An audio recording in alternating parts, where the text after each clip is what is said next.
Your show will go live in 5 seconds. 4, 3, 2, 1. Nobody take no cornbread from me.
Let's see what we got. Let's see what we got, people. Let's see what we got. Hello, hello, hello, hello. I got you. What's going on, people? My name is Tim Black. Welcome to the Tim Black at Night Show. It's the Tim Black Show in effect. How y'all doing? What's going on? Tim Black's Wolfpack all the way around. My crew. Yeah. Let me go check and see how my people are doing on Facebook. See if they can hear me. Oh, I got some love on Facebook. What's going on, Rose Wade? How you doing, Rose? Rose, are you moderating over there? I think you are. Rose, are you moderating? Hey, Uli and Ginger, who are my moderators on Facebook? Somebody type that in for me if you could. What's up, Mary? How you doing? How you doing, Mary? What's up, Jason? What's up, Avriel and Karen Bridenthal?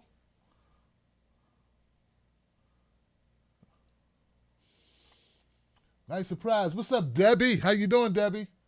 Myrna, Robert, Joshua Drew, and Steph May.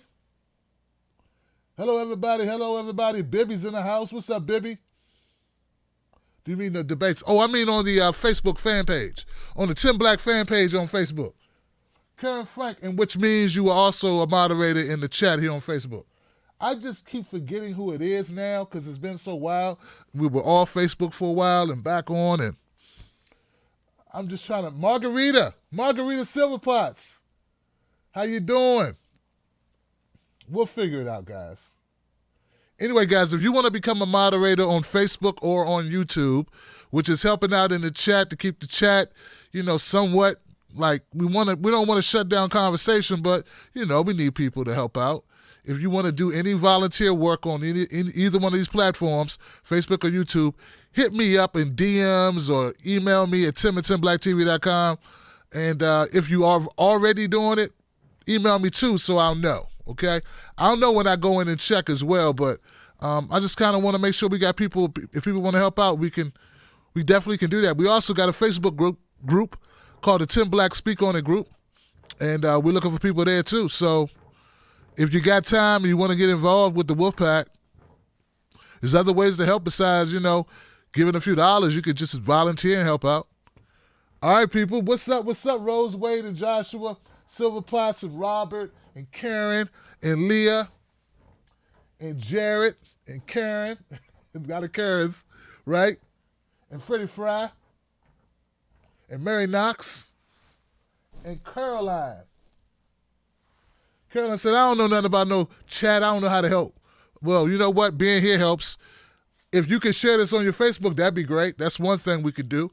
Just let people know, I mean, unless you don't want your friends to know about me. You don't want your friends to know about me? What's wrong? You ashamed of me? Do I embarrass you? Yeah, you do actually. You do. It's the armpits. The armpit smell. Yeah. And the drooling thing you do. It's unseemly. But I like you, though. All right, y'all. Thank you, Wolfpack, for being here. Let's go check out my people on YouTube, see what's cracking. See if we got any YouTube love on this side of the game. Oh, we got some YouTube people in the house. Oh, and it's green. The stream is green because, see, on YouTube, when your live stream is jacked up, it'll be yellow. And when it ain't working at all, it'll be red. And when it's going just fine, it's money green. So what's going on, Matthew, Antonio, Gary, Webb, Black Fire, Mr. Savvy. What's up, Johnson? What's up, Wendy and Samantha and JJ? Whole crew is over here, Lee Cox and Marcus, Sirius, Al U, MB, Dr. Wonder Woman. Eric's over here, man. We got a whole crew. Chris Hawkins over here, Burnt Out One and carrying them in half a ball. Cody's in the house, as well as Tony and James and Jilly, get around, boy. I'll be seeing. Look, I stopped through a couple of live streams, some other folks. I saw that the progressive community sort of moves from live stream to live stream, sort of like, you know what I mean? And I think that's cool. Like if you watch, back in the day we used to watch TV back in the day, right? We watched more than one channel, right? We need to just, people don't get territorial. We information is for everybody. Share the love. I was jealous for real, Jilly. I saw you over there cheating on me. What you doing over there, Jilly? Thought we was cool. Thought you was my supporter. You over there hanging out. I don't know how I feel about that. I feel fine about it. How y'all doing, y'all? All right, guys. I get around. She said I get around. What's up, Bernie and Karen and Sabra and James, man? Look, guys, I got a great show for you. I'm feeling good. It's Friday. It's the end of the week. I work weekends, but I know some people are fortunate enough they had a weekend off because you bust your butt all week. I get it. But the beautiful thing about Friday not only is that we open up these phone lines. And when we open up the phone lines, you know what that means? That means you get to call up, you get to say whatever's on your mind. I like Fridays because I don't have to do all the talking. In fact, this week I had an extra day added because of the debates, so I really would love for you guys to talk. That's right, tonight's your night. Let me put the phone number up right now, expeditiously. As T.I. would say, expeditiously. T.I., what T.I. do to his daughter? I didn't even, you know what? I saw the story. I glimpsed at it. I took a quick glance like that, and I saw it was something about his daughter and him like saying like, are you clean or are you, a virgin or something? And I just stayed. I don't even want to read it. I don't even want to know how he decided to parent. Because I got a feeling it was bad. Like I already could tell from the reaction. It was like, oh, people are clutching pearls. I was like, uh-oh. They're like, oh my God. It's like I don't even want to know what he did, man. I don't even want to know, man. I tell you. Let me put this phone number up here, man. Call-in number. I'm going to have to move this call-in number. Let's get this. Let me move that call-in number. To put the call-in number up here, because you know what? I said I got to move the call-in number, guys, because I got another announcement that I got to put up here. There you go, guys. Special announcement before we get started on that show tonight. You will see scrolling at the bottom here, the Tim Black Wolfpack VIP Text Club. That's right, guys. Text cornbread to code 21,000. Text cornbread to 21,000 to join the Tim Black Wolfpack Text Club, the VIP Text Club. And you know what you get if you join the Text Club? Well, let me tell you. You get to know all the latest about all the sales. If I'm going on a show, like I'm going on the Hills Rising, or if I'm going on Jimmy Dore, or if I'm going to go hang out and do a show or whatever I'm going on, anything special that we're doing, I'm going to update you via text, as well as I'm going to be giving away free stuff. I've been telling you guys, when you join the Wolfpack, we're going to start doing free stuff a lot more often now. We're getting our legs up under us. And people in the VIP, Tim Black Wolfpack VIP Text Club will get free stuff, man. So, and first chances at a lot of stuff. So, guys, we're just trying to expand. Text cornbread. That's right, cornbread, one word, to the number 21,000 or 21000. All right? Join up today. This thing going to be scrolling for a while. Man, I'm excited about it. I am excited about it, man. It's like another step towards doing something where more people will know about the show, and we'll be expanding our reach. We got the Tim Black Wolfpack doing this thing, people growing, people sharing it. We got a text club going on because a lot of people live on their phone, man. They don't even check their email. You know, I got people who subscribe to the show, but they don't check their email. So this is one way where, like, you ain't, you know, and look, I'm not going to be bugging you all the time either. There's only going to be like 5 times a month you're going to get a text from me. And typically it'll be about something that's going to help or something that is important, like an important announcement or a freebie, something that I want to give you, okay? So, yeah. And you can always opt out, okay? So you can opt in, and if you feel like it, you can opt out. You don't have to get permission. You just send back and be like, look, stop. And it'll just remove you automatically, okay? So give it up for that. Give it up for that, because that's great. We've been working on that for a little minute. We had to do some research and find somebody that was good. Who's gonna give us that short number, so you ain't gotta remember a lot of numbers. Cornbread 21,000. 21,000. All right, guys. Now you know 319-527-6212 is the phone number you dial into. And we're going to start off with a couple of stories. I got a couple of things, guys, I want to share with you. A couple of stories that I think are hilarious. Speaking of hilarious, we're going to go because, like, the last couple of days have been really heavy days for me. Okay, we had the debates, and that was fun. But then I had to come back the next day and do a really heavy, in-depth video. Some people say it was one of my best videos, guys. Go check it out. It's about what it's going to take to get the black vote. If you want help in getting the black vote, I want you guys to know I'm really proud of the work put together on that. Another shout out to my friend Joyful Noise. You'll know her as Joy in the Tim Black Speak On It group, who gave me the inspiration for it. And what we're going to do now is, and if you want to check that out, just go to my YouTube channel and check it out. I'm so proud of that work that I tweeted personally to all the campaigns. Hey, here's a video. It's coming from a concerned black man who has a forum, who's talked to a lot of black folks, who grew up black, lived around a lot of black people, and I got some ideas about how you get the black vote. And this is with the black vote. This is something that will help you secure the black vote if you're interested. So we'll see. Like, you know, we'll see if they respond to it. But that's out there. And I said all that to let you know, man, things have really been serious. Oh, man, it's been so serious. I'm feeling like Joker. Why so serious? Well, I know why it's so serious, because sometimes things are supposed to be serious. Should be some things are, time and place for everything. But you know what, guys? Here's a time and here's a place. Check this out. Check this out.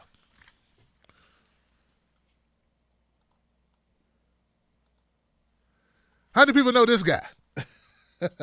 That guy right there is Deval Patrick. He's a former governor of Massachusetts. That's right. And he decided he wanted to run for president. Yeah, he decided he wanted to be president. He decided he wanted to run.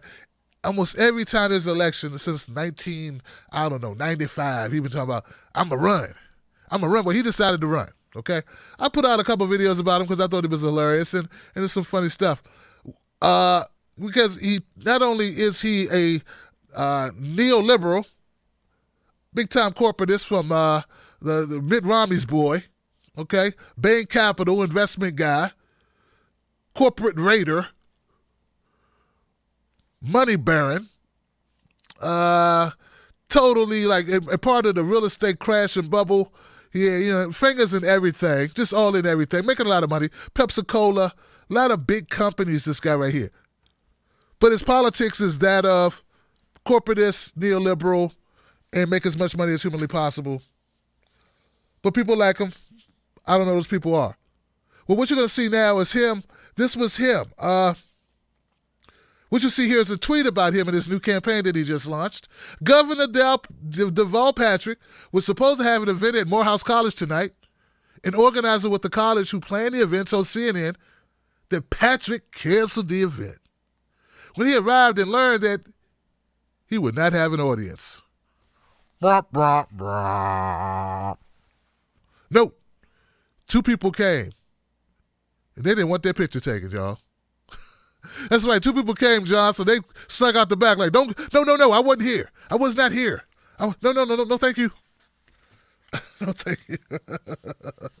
Man, that's bad, man. That's bad. Yeah. I've done shows, I was the only black person in Salt Lake City, Utah. Did a comedy show there with Lee Camp, and more than 2 people were there. And I haven't been governor before. Yeah. I bet you right now, if I was able to get my text numbers, get that stuff straight or whatever, but I got a feeling that if I was like, hey, y'all, I'm going to be in, New Jersey tomorrow, by the big tree or something, more than 2 people would show up. And I'm not friends with Barack. You know what I'm saying? He is, though. He can't get 2 people to show up for him. It could be the way he talks. Hi, everybody. My name is Deval Patrick. I'm Deval Patrick. I'm very uninteresting. I'm running to stop Bernie Sanders. I'm hoping that he doesn't get elected because he would cost me money. I know I'm supposed to care about the kids, but I don't. It's not that I'm a bad person. It's just that, well, I have no soul. I have no conscience either. I don't even know what those things are anymore. Money has taken place of all things human, all things that mattered. I pity the poor, but I don't want to be any part of them. They smell badly. They smell like people. I don't much like people. I like money. Vote for me so we can both stop Bernie Sanders. I'm Deval Patrick. I'm a neoliberal, and I approve this message. All right, guys, give it up for Deval Patrick. Woo, woo, woo. See, we got to loosen up because we done had a day of talking about race. Only race I want to talk about is a car race or a race to the refrigerator to get me a beer or something.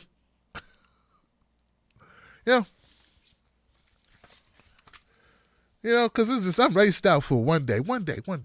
Trying to educate people is hard work, man. You know how much my brain hurt trying to think of stuff. You get tired of thinking. We get tired of thinking. Everybody knows, man. You get to a point, it's like, you just want to kick back a little bit. You just want to relax a little bit. And sometimes when you got to think, you get pissed off, You ever been that type of person? You got to think so you get pissed off. It's like, why are you making me think? Why do I got to think? It's sort of like the way Joe Biden was feeling when he recently was caught on film. He recently caught on film. Because there's this guy wanted to talk to him, wanted to ask some questions about, the time when he was with Obama, in the Obama-Biden administration. Why does Joe always use it like that, like the Obama-Biden administration? Obama-Biden, as if he mattered. No, Joe, you didn't matter, Joe. Delusions of grandeur. People voted for Barack. They didn't vote for you. Not really. I mean, there was a couple of racist white guys that Barack was afraid would vote against him if he didn't have somebody racist like you on the ticket. But by and large, no one cared about you.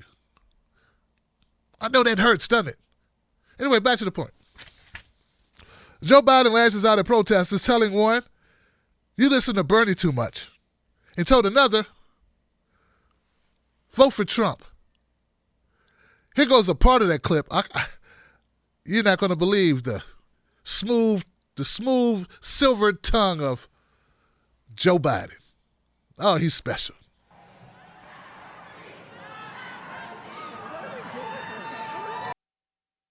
And every day I live under the fear that ICE is going to separate my family.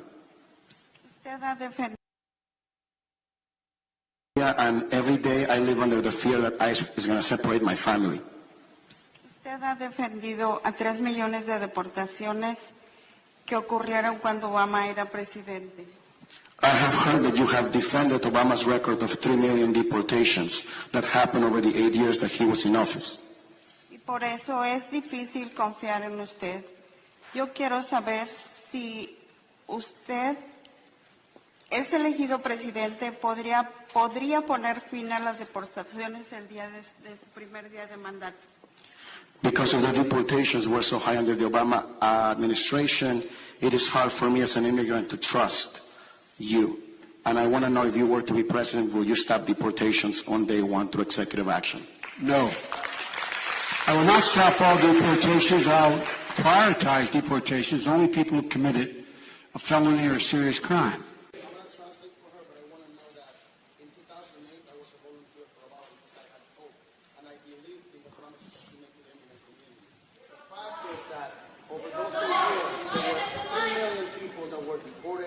Separated from their families. Yeah. We had this classification of families. Well, you should vote for Trump. You should vote for Trump. No, I'm not going to do that. But I want to make sure that immigrant families and people like Sylvia are not afraid. And you have the power as a candidate to actually commit to stop all deportations from day one to executive action, and we want to hear you say that. I will not stop all deportations if you commit a crime that's a felony. Not one more. Deportation! Okay. Well, deportation!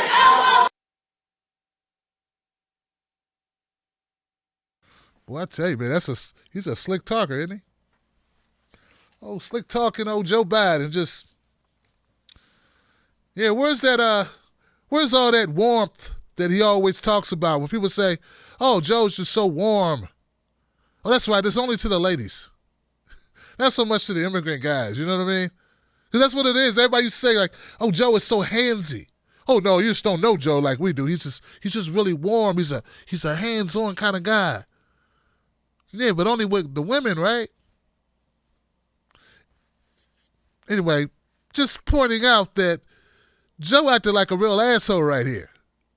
Yeah, I'm wondering if some people would see this as Joe being cold and cut off and a real grouch. It would be a shame if people took this and started labeling him as a grouchy old bastard who was a turnoff. You know? Real cold and distant to the people. I mean, it does seem like to be a jerk. I mean, I say all this just to say, you know, they have slandered the hell out of Bernie Sanders for less. They'll take a video and doctor it. As you can see, that video wasn't doctored. That's Joe being Joe. He got tired of the guy. The guy's bringing up a real thing. Obama and Biden, the Obama-Biden administration that Joe likes to refer to often, they deported over 3 million people. Trump was on his way to catch up, but he slowed down, man. He just slowed down, so it doesn't look like Trump's going to take away Obama's record of the deportation king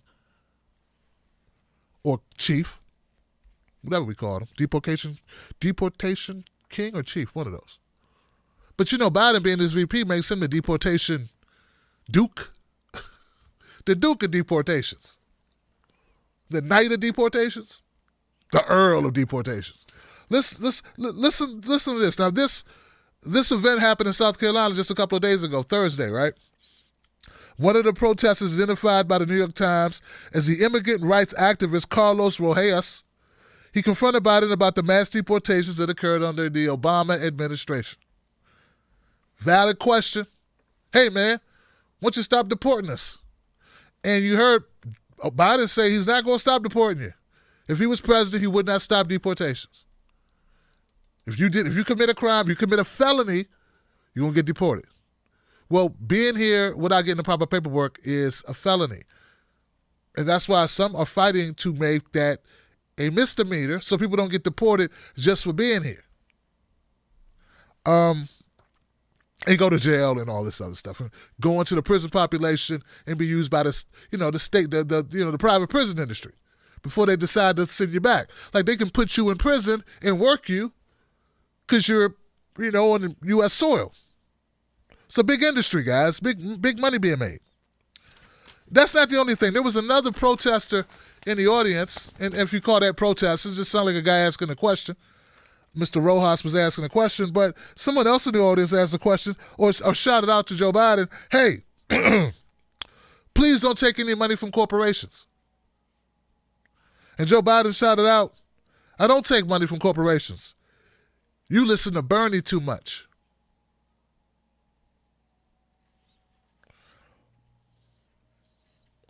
A super PAC was set up in support of Biden in October. The Biden campaign initially said it would not welcome the super PAC, the support of the super PAC, but shifted its position as the former VP has struggled with fundraising, particularly in the third quarter. Faiz Shakir, Senator Bernie Sanders' campaign manager, slammed Biden over the super PAC flip-flop in October. Shakir said the former vice president has been unable to generate grassroots support, and now his campaign is endorsing an effort to buy the primary via a super PAC. That way he can rake in unlimited cash from billionaires and corporations. So Biden's a disingenuous grouch. It's one thing to be a grouch living under your trash can like Grouch in the trash can on Sesame Street. It's another thing to be a liar too. Yeah? Yeah, like the corporations aren't directly giving Biden the money. They're giving it to the PAC, which gives Biden the money. You know what I mean? So Biden taking super PAC money, and where does the money come from in the super PAC? Billionaires and corporations. So basically, you're right, Johnson, he's taking money from corporations. He's like, in the drug game, you don't want to pass drugs directly. At least that's what I heard. You don't want to have people pass you drugs directly. So they'd be like, throw the drugs over there and put the money over there. Put the money over there, man. Your drugs are over there. I said, put the money over there. Okay, the money over there. Okay, put the drugs over there. Go pick them up. I think they was over there or something. I don't know, man. I don't got no. So that's sort of like what Joe's doing. So if you get nabbed, you can tell I've been watching an old movie, right? So if you get picked up by the cops, like, I don't know what he's talking about. I ain't any drugs on me. I ain't have any drugs on me. I'm just standing here, shooting the breeze with my friends. Shooting the googly goop. Just shooting the breeze. Just having a conversation about, the sports and the weather, and have no idea where the key of cocaine came from. And what I'm just saying, guys, is like one of the reasons why I want to cover that, because it's so hypocritical what they do. If they like you, they don't harp on it. But if they don't like you, they turn you into an evil monster. The evil monster who grouches and yells at citizens. Now, I just want to be honest with yourself. If that was Bernie Sanders, or if that was, I don't know, somebody else who's not an establishment candidate, if that was Tulsi Gabbard or maybe Andrew Yang, would it be no news? Or would they make that news? Well, not for this incident. I mean, the immigration thing, they're not going to. They probably wouldn't publicize it, right? I'm just saying there's a double standard, clearly a double standard in what gets picked up and what becomes a big deal and what sticks. For some reason, people have in their minds Joe Biden's the nicest guy on the earth. He didn't seem that nice right there. That's all I'm saying, guys. He don't seem like a nice guy. He seemed like a weasel. And when asked a question about his own record that he loves to brag about, what did Julian Castro say? Julian Castro said Biden loved to talk about his time working with Obama. and love to take credit for all the stuff, all the accolades. Because everybody's always kissing Obama's ass. Just, you know, they did it at the last debate. Just bring up Obama and everybody got to kiss his ass. But when people who have valid criticisms of that administration bring up things Biden doesn't like, he either distances himself. Well, look, I was his VP. I was there standing behind him. I'll stand behind him again. I would stand behind him. He's a good man, sir. I don't understand where you're coming from, but he's a good man. He's a man. He served well, and he represented America. And is my time over? I think my time's over. I got anything else to say? He always talks like he's indignant, like he's pissed off. Oh, don't listen there. I'm not gonna. I just think Trump will have an easy time getting under his skin. Seems that way to me, Johnson. Yeah. But yeah. Also what's kind of funny about Joe Biden, my mic better be on. Another thing was funny about Joe Biden is at the recent debate. This is something I meant to show you guys because I don't know, some of you didn't see the debate. There was one moment where Cory Booker called out Joe Biden. Now, Booker's been like kind of headhunting for Biden. Been a couple of debates where Booker kind of went at Biden, you know what I'm saying?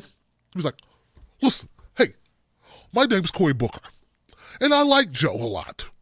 Joe's a great guy, but there's sometimes I just feel that maybe Joe is not the best steward of our American principles. And I want there to be more love.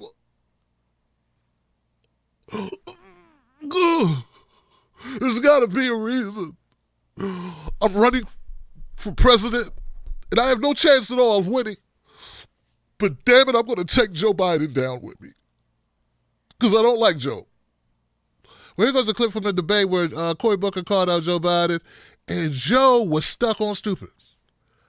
Literally stuck on stupid, y'all.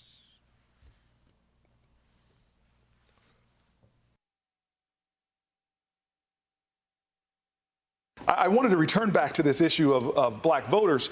I have a lifetime of experience with black voters. I've been one since I was 18. Nobody on this stage should need a focus group to hear from African-American voters. Black voters are pissed off, and they're worried. They're pissed off because the only time our issues seem to be really paid attention to by politicians is when people are looking for their vote. And they're worried because the Democratic Party, we don't want to see people miss this opportunity and lose because we are nominating someone that isn't trusted, doesn't have authentic connection. And so that's what's on the ballot, and issues do matter. I have a lot of respect for the vice president. He has sworn me into my office as a hero. This week I hear him literally say, oh, snap, guys. Hold tight. I just realized something. That I hadn't noticed.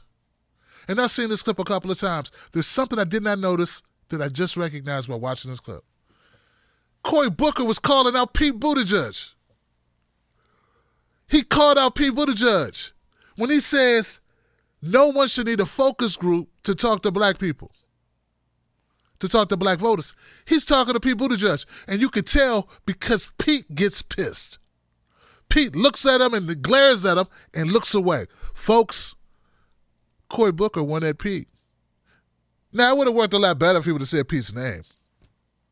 But it was subtle, but it was done, Johnson. All right, so now I'm going to play it again from the beginning. This time, pay close attention to when Cory Booker brings up about the black folks in the focus groups. And then look at Pete.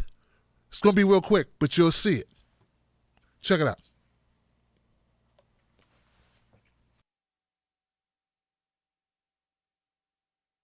I wanted to return back to this issue of black voters. I have a lifetime of experience with black voters. I've been one since I was 18. Nobody on this stage should need a focus group to hear from African-American voters. Black voters are pissed off, and they're worried. They're pissed off because the only time our issues seem to be really paid attention to by politicians is when people are looking for their vote. And they're worried because the Democratic Party, we don't want to see people miss this opportunity and lose because we are nominating someone that isn't trusted, doesn't have authentic connection. And so that's what's on the ballot, and issues do matter. I have a lot of respect for the vice president. He has sworn me into my office as a hero. This week I hear him literally say that I don't think we should legalize marijuana. I thought you might have been high when you said it. and let me tell you, because marijuana in our country is already legal for privileged people. And the war on drugs has been a war on black and brown people. And so let me just say this. With more African Americans under criminal supervision in America than all the slaves since 1850, do not roll up into communities and not talk directly to issues that are going to relate to the liberation of children, because there are people in Congress right now that admit to smoking marijuana, while there are our kids are in jail right now for those drug crimes. And so these are the kind of issues that mean a lot to our community, and if we don't have somebody authentically, we lost the last election. Let me just give you this data example. We lost in Wisconsin because of a massive diminution, a lot of reasons, but there was a massive diminution in the African American vote. We need to have someone that can inspire, as Kamala said, to inspire African Americans to the polls at record numbers. Thank you, Senator Booker. Vice President Biden, you can respond to that. I'll be very brief. Number one, I think we should decriminalize marijuana, period. And I think anyone who has a record should be let out of jail, their records expunged, it be completely zeroed out. But I do think it makes sense, based on data, that we should study what the long-term effects are for the use of marijuana. That's all it is. Number one, everybody gets out, record expunged. Secondly, I'm part of that Obama coalition. I come out of the black community in terms of my support. If you notice, I have more people supporting me in the black community that have announced for me because they know me. They know who I am. 3 former chairs of the Black Caucus. The only African-American woman that ever been elected to the United States Senate. A whole range of people. No, my point is... that's not true. The other one is here. I said the first. I said the first African-American elected. Come on. First African-American.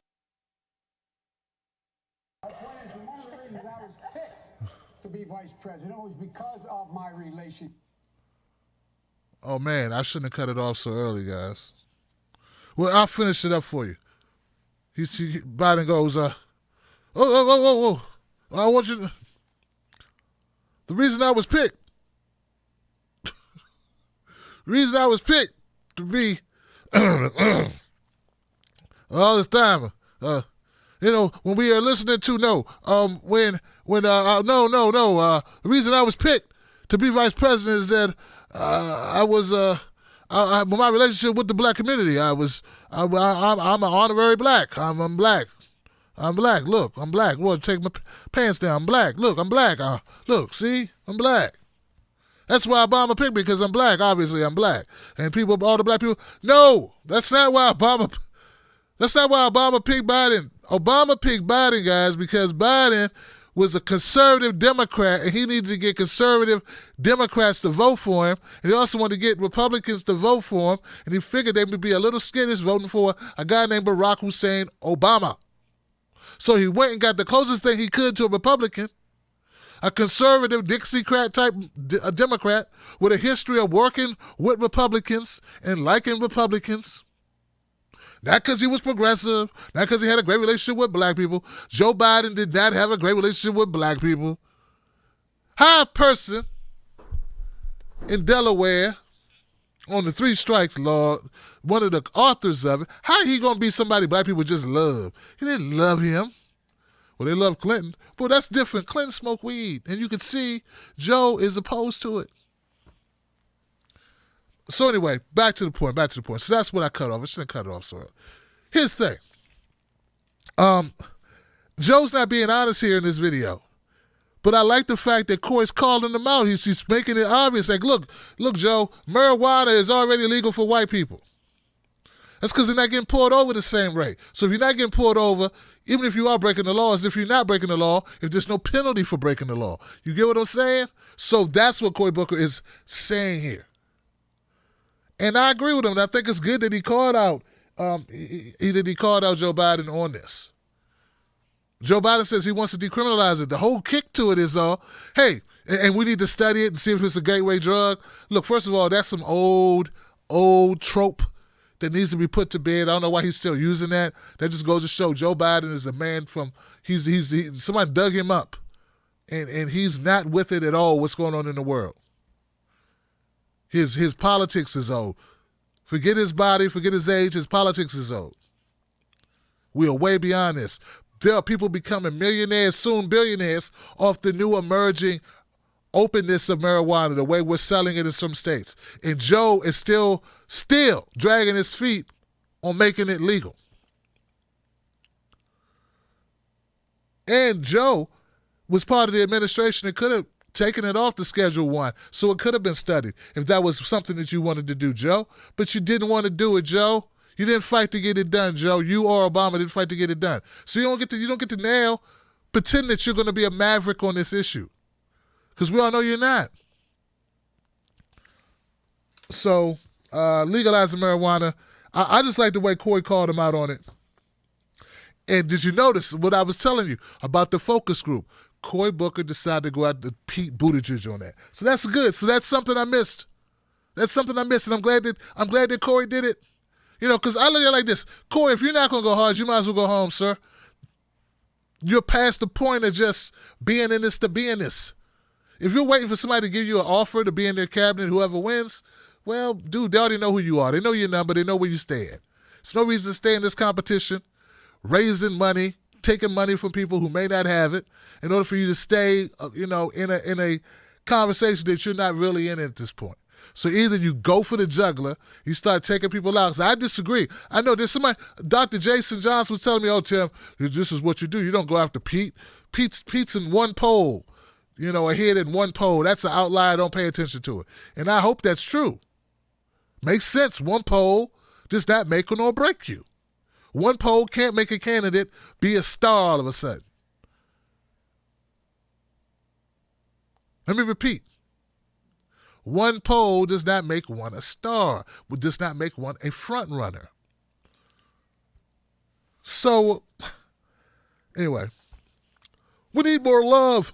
Well, you know what? Besides needing more love, Corey, you need to be more like that more often. But you need to start saying names when you swing at people like Pete Buttigieg. Because one thing that needs to happen is this guy needs a wake-up call. He needs it yesterday. And if you want to impress your constituencies in New Jersey, I think knocking Pete Buttigieg down a couple of pegs would be a good way to go to doing that. Not to mention also to get a little bit more gravitas and credibility with the black community. Wouldn't be a bad thing to have as a black guy. Maybe just a little bit more credibility in that space would be nice. All right. What else we got? Oh, I know what we got. We got those polls that we take them with a grain of salt, right? Because we know that polls are nothing but snapshots in time, right? That's all a poll is. You could poll somebody today, they say, that's a nice jacket you got on. You poll me next week, they'll be like, get rid of that jacket. Because they changed their mind about it. They're like, I see some threads coming from that jacket. You need to throw that away, because in a snapshot in time, people's opinions change, particularly when we have these things called news cycles. So when I focus on a poll, when I tell you about a poll, it's never to be seen like this is the end-all, be-all. Okay? But I'm not saying it's totally irrelevant. Case in point, check this out.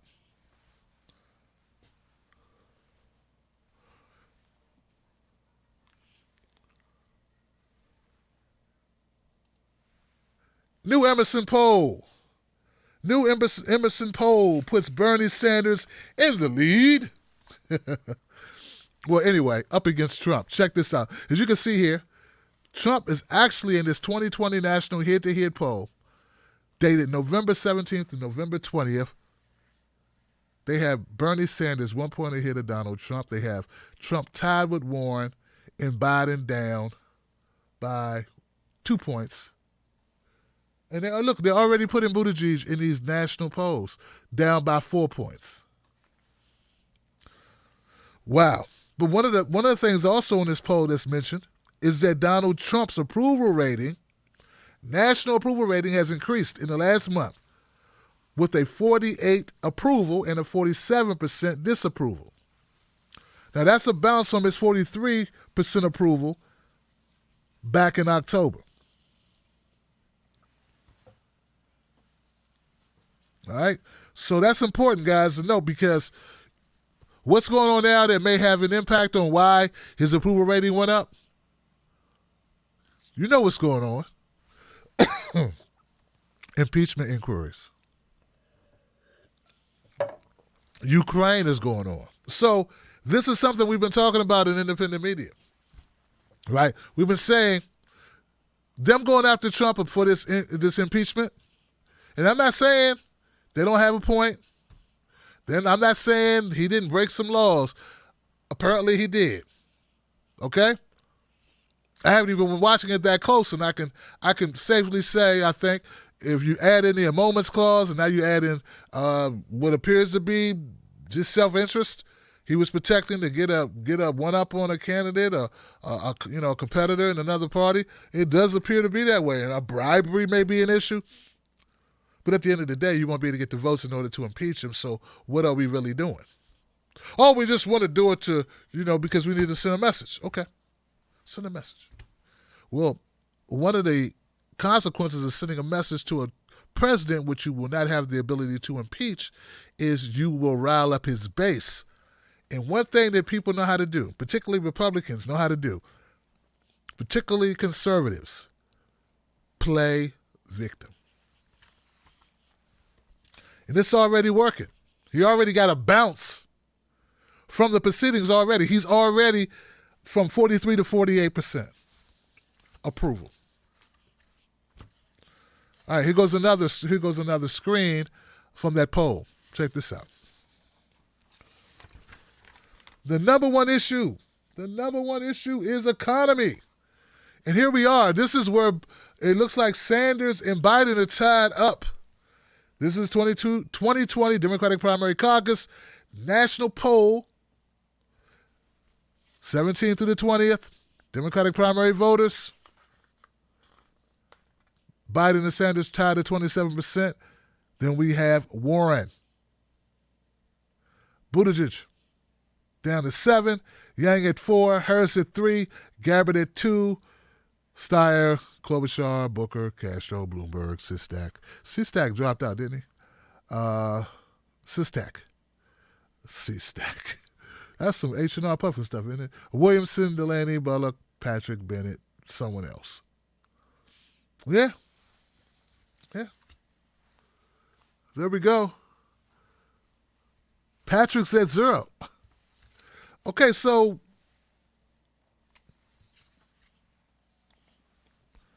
number one issue for the Republicans and the independents is the economy. While for Democrats, the number one issue is health care. And it ranked highest of all issues across the board is health care for the Democrats, 25%. Democrats, health care, Republicans and independents, economy. Interesting, right? Right. Overall, the economy continues to be the most important issue for 1 in 3 voters, 34%. In deciding who they will vote for president, healthcare is the second and most important overall at 18%, followed by immigration, social issues at 10% each. The environment and impeachment were next at 7 apiece, with foreign policy being the least important issue for voters at 3%. Okay, so this is something I've been pointing out to people.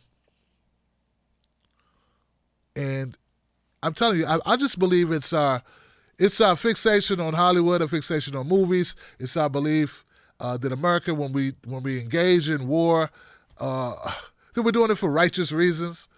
Everything in the propaganda tells people that.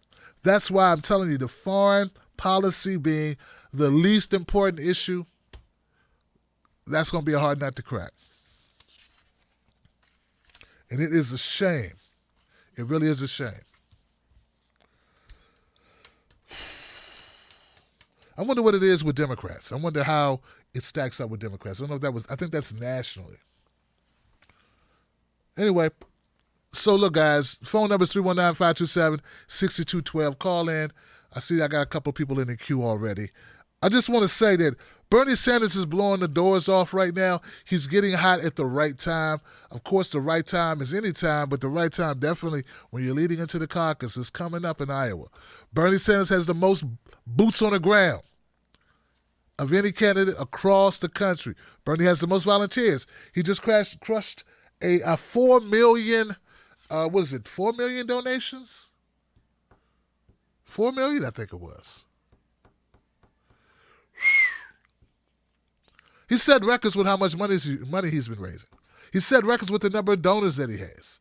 Joe Biden, his grassroots funding is non-existent. He can't even raise money online. I'm telling you guys, this race looks like it's Bernie's to win. Like it's his to lose, too. So I know a lot of people want to say, hey, Bernie, do this, do that, do the other thing.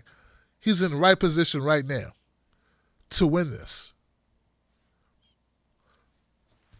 You know, I'm not going to armchair quarterback him. I know some things.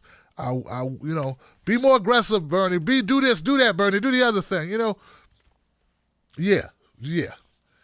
Maybe we look and see. I'm not saying we don't push for issues that we care about, but when you're going up against the establishment, maybe somebody has a plan and they kind of trying to figure it out. Maybe they're actually working on a strategy that we're unaware of because none of us are in the campaign to know. But I got to imagine there's got to be a plan at bay. And it seems to be working pretty well. I mean, the last thing that they want is Bernie Sanders to be polling like this. That's the last thing they want. Believe me, if Bernie Sanders is polling and tied up with Biden, he's probably leading them by 5 points. They don't want him to be tied. They don't want Bernie to be in the conversation at all. So, it is what it is. I don't think they don't want Bernie in the conversation. They don't want Tulsi in the conversation. They don't want Andrew Yang in the conversation. These are 3 outlier candidates who do not follow the script. Elizabeth Warren is a Trojan horse. She truly is a Trojan horse who appears to be outside of the mainstream, outside of the establishment. But when she starts talking, there you go. She wavers. Oh, man. Gosh.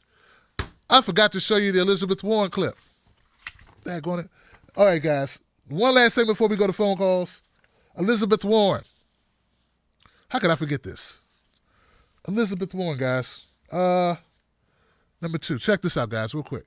Now, Elizabeth Warren, it's kind of perfect, though, in a way, because she came to mind when we start talking about, not being a true non-establishment candidate.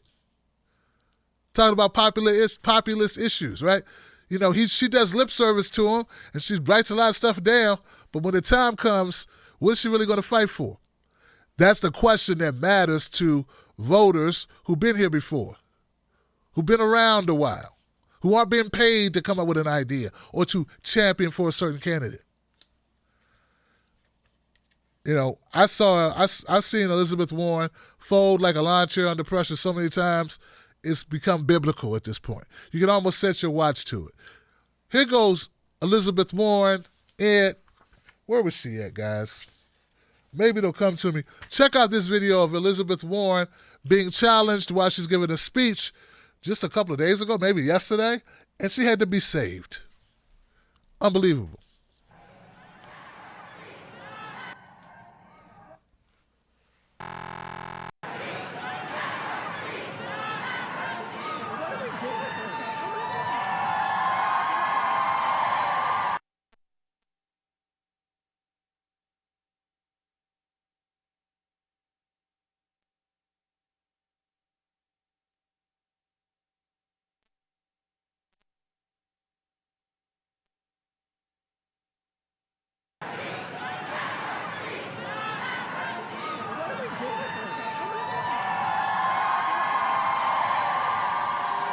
So Elizabeth Warren was giving a speech here in Atlanta, Georgia. I think it's a women's event. And she stood there while she was being heckled until this. I want to say something. No one is here to quiet you, least not this black woman, who know what it is when people have tried to put me in a corner and tell me to be silent. You are welcome here. The senator is here to talk about the contributions fighters like you have made to history. So in this moment, I want to just say something. So in this moment, there are many people that do not know this story because we have been rendered as a historical footnote in history. So I am going to appeal to you to not dishonor that history. We are grateful.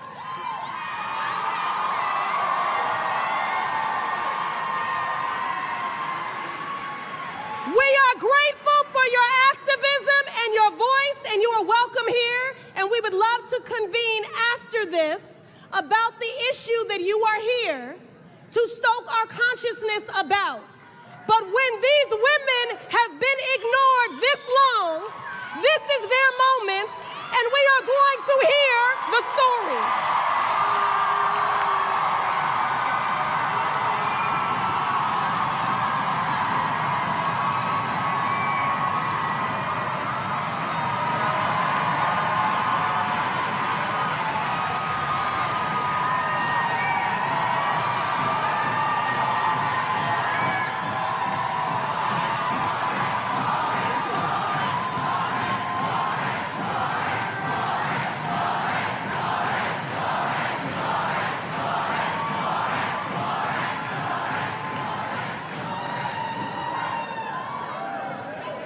So the story had started in 1881.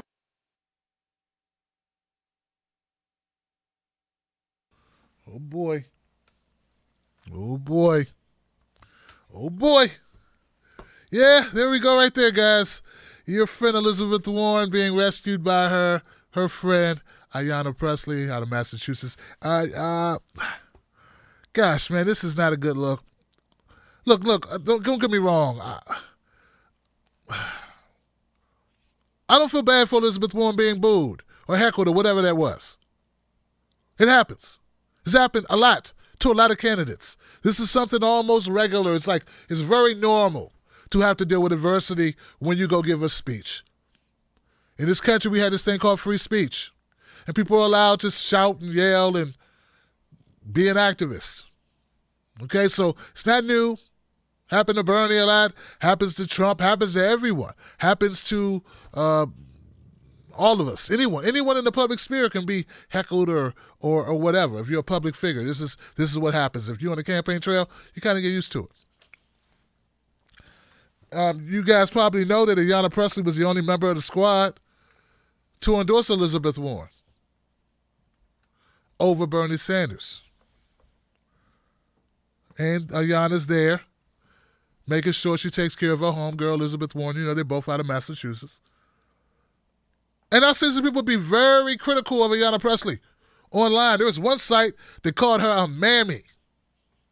You know, a black woman, it's a pejorative term for a black woman that cares for the children of white women, kisses the butt of white women or white.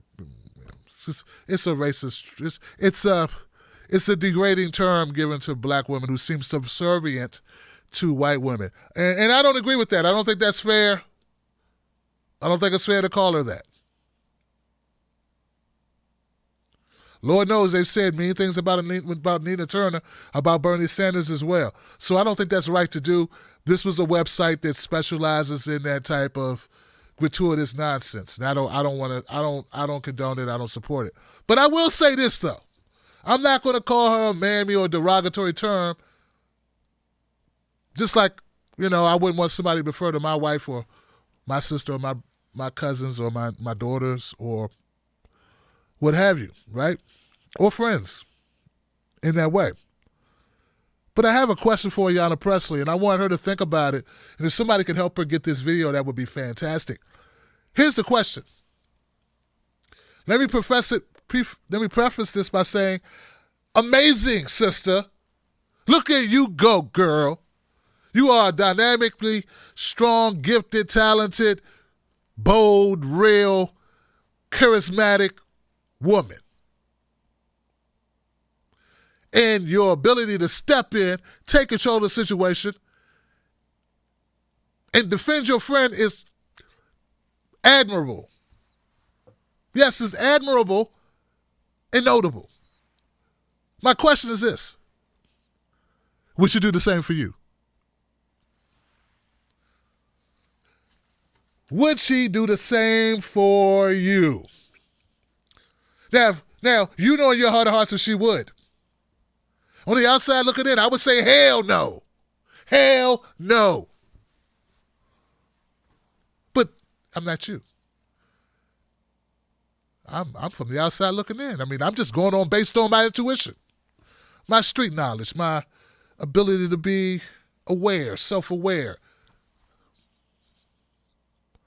adding up, everything that I've seen about Elizabeth Warren, taking it all in, letting it swish around in my brain, and then I come out with a deduction that is, she's cowardly, Johnson. But you know better than I do.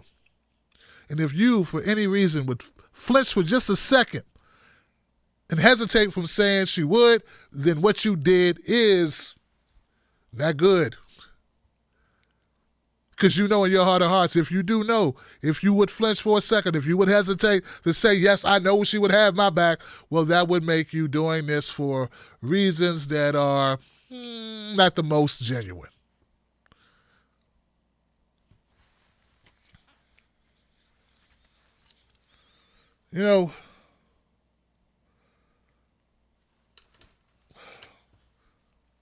When you're loyal to someone who's not loyal to you, there's a word for that. It's called being stupid. All right, guys, I'm Tim Black. We're going to open up phone lines 319-527-6212. Before we do that, let me run this little commercial and tell you about our wares. By popular demand, Johnson is here. I have new Johnson designs in my shop. If you want to pick them up, check them out. They are hilarious. They are revolutionary. And they're all Johnson. You're going to love them, man. Check them out. Both parties suck, Johnson. It's one of my favorites. Independent media only, Johnson. Keep it real. We are all Johnson. We are. We're one big community, guys. Go check it out. Independent media only. Johnson's in the house. Both parties suck, Johnson. We are here. They got a special going on right now. Free shipping. Get it today. Wolfpack.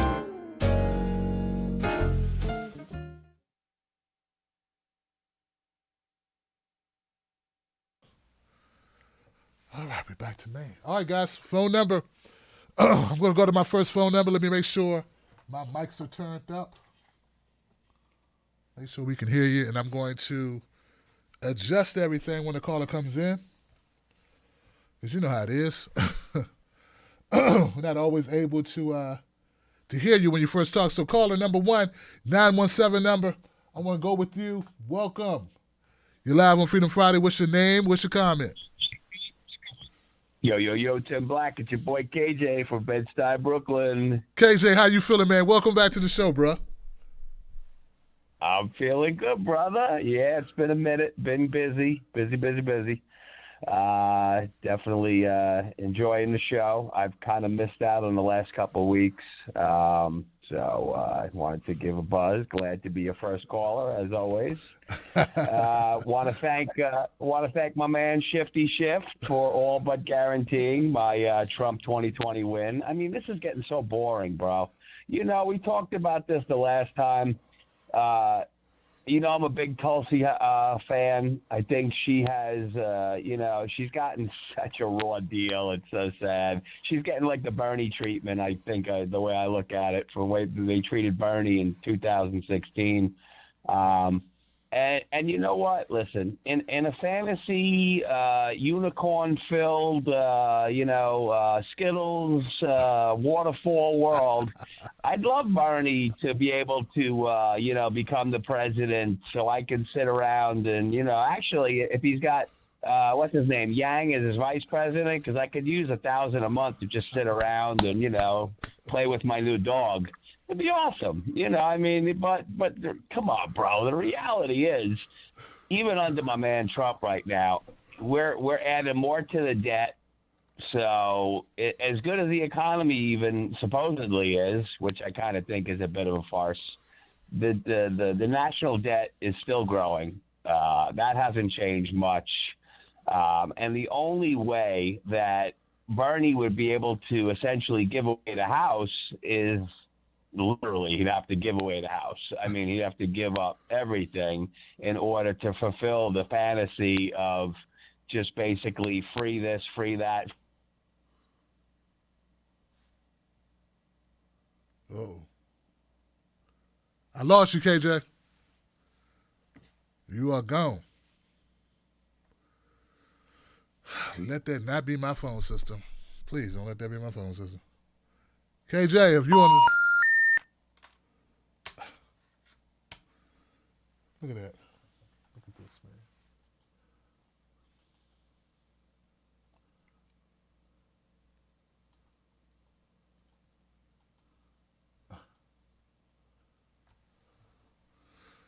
Look at that. It just, you saw this, right? It just dropped.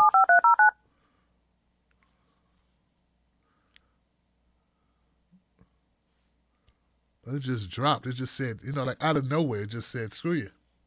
Start your show now. Press 1 to hear important Since it appears you're calling back into a live show, we are reconnecting you now. That is crazy. KJ. Hey. Hey, you back, man. It just dropped like in the middle of the... I don't know what you do, man. It didn't like your comment about Bernie or something. Oh, shit. KJ.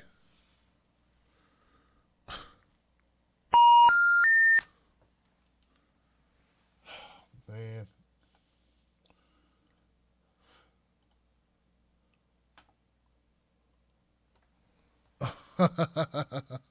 All right, guys, I'm about to reboot this system. I don't know why I did that. I don't know. You just saw I did it twice, right? Did it twice, Johnson.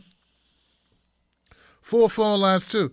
Yeah, I typically don't like to try to debate KJ on his Trumpisms because, guys, he's one of maybe 2 Trump people that call up, and I think it's cool for a progressive show to have Trump people call up occasionally. A few just call up and kind of just let you know what Trump people are thinking and how they feel about things. So I try not to go there with them. It seems like I don't want you to think I just let them say whatever and don't challenge it because I agree with it. No, that's not it at all. It's just that I want us to be able to at least hear what the Trump people are thinking. If he knows he's calling up to a show that's a progressive show, and the possibility is we're going to disagree. And if I did that, he probably wouldn't call in anymore because it'd be too combative every time he called up. Hold on a second, guys. So that's the reason why I let him go, because I disagreed about the budget thing. Nobody's worried about budgets until you want to give money to help people. That's the only time conservatives care about budgets. They don't really care about military spending. They don't care about that. And they had this delusion that it's going to actually help military vets or something. Wrong. It's not going to help the vets at all. Not at all. It's going to help some fighter jets. Not vets, fighter jets. It rhymes, but it's not the same thing, Johnson. So that's the reality of what we do with our money. We don't spend our money on the people. Now, when you talk about opening up some daycare centers or helping some kids get out of debt, out of school debt, trying to, build a better life for themselves in the most expensive, well, in the richest country on the face of the earth, then they got a problem. Then there's too much money. But if you want to just build bombs and build a Moab, nobody has a problem. No problem there. Build that Moab. Logging back in now, guys. So, of course, I got an issue with that. I don't agree with him at all with that. But I pointed out, man, that Trump's going in the positive direction for his candidacy. His approval rating is going up. And it's the right time for that to happen for him if you're Donald Trump. Try this again, guys. I mean, that happened while I'm on the air. So that shows the settings are all good. Everything was fine. We're going to try again, guys, because we are resilient. And it's Freedom Friday. This is for the people.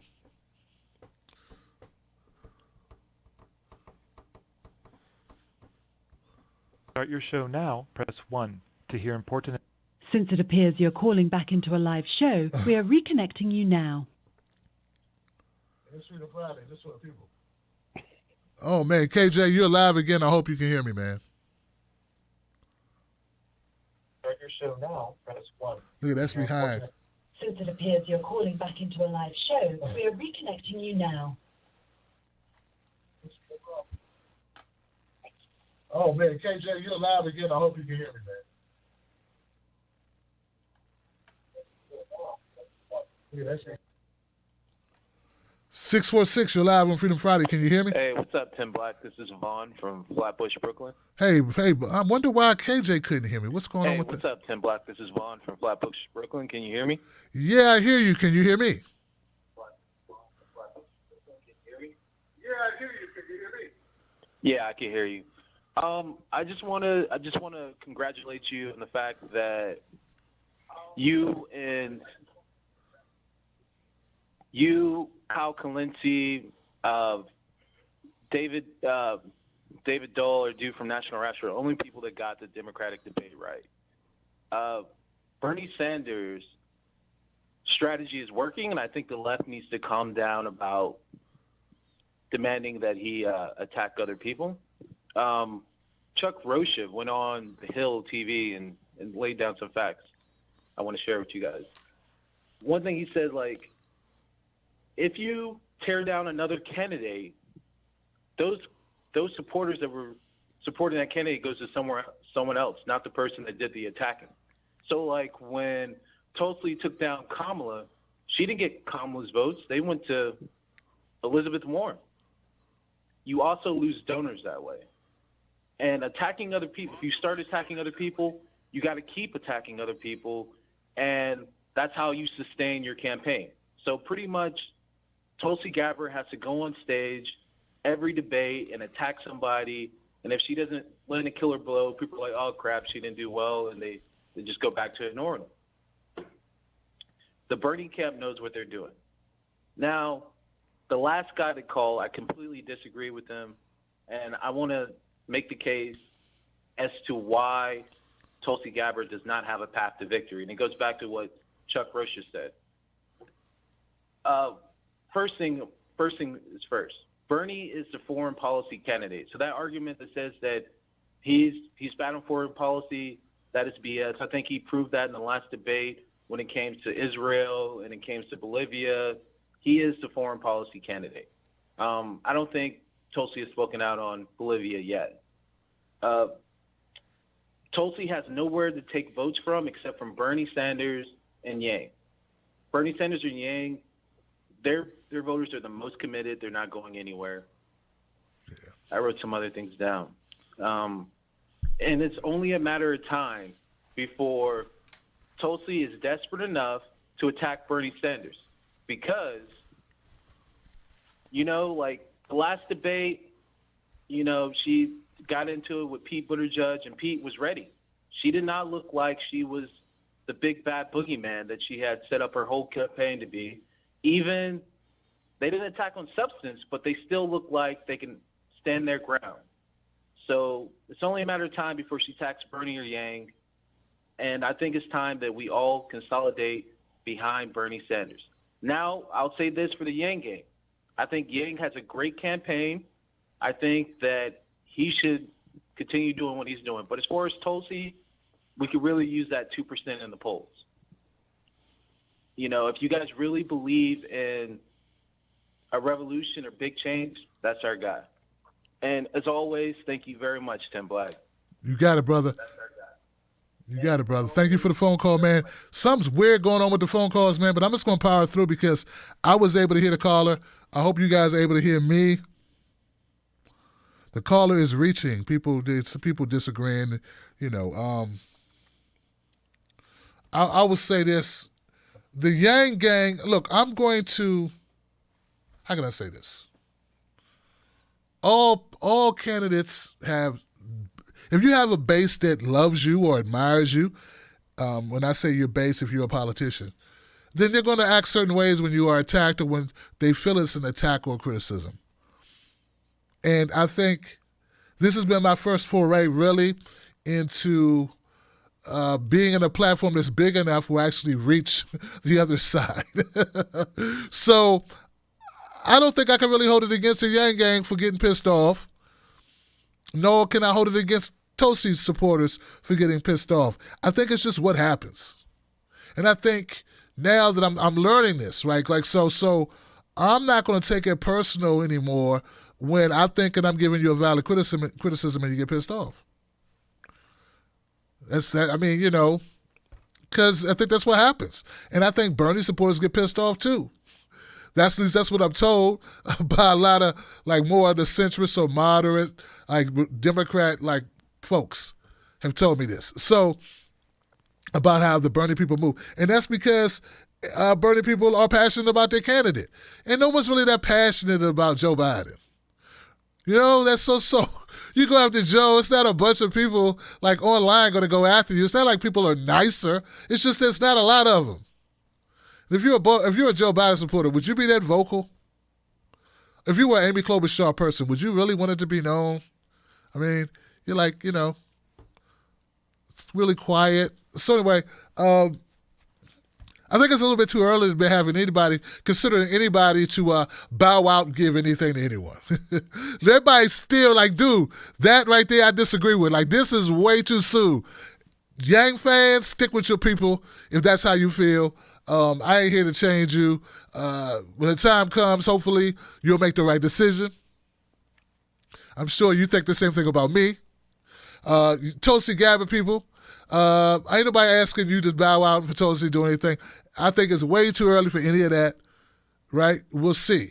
And I hope when the time comes you'll do the right thing, that you won't go support Trump, you'll support Bernie Sanders, right?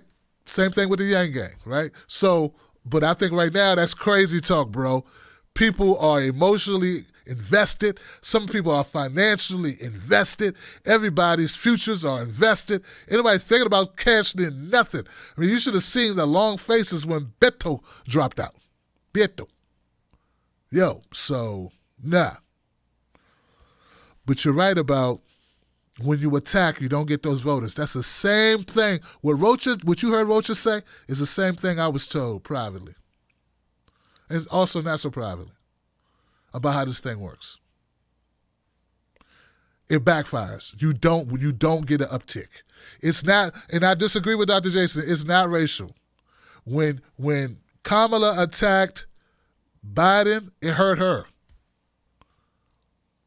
When Tulsi attacks, we like it. They don't like it.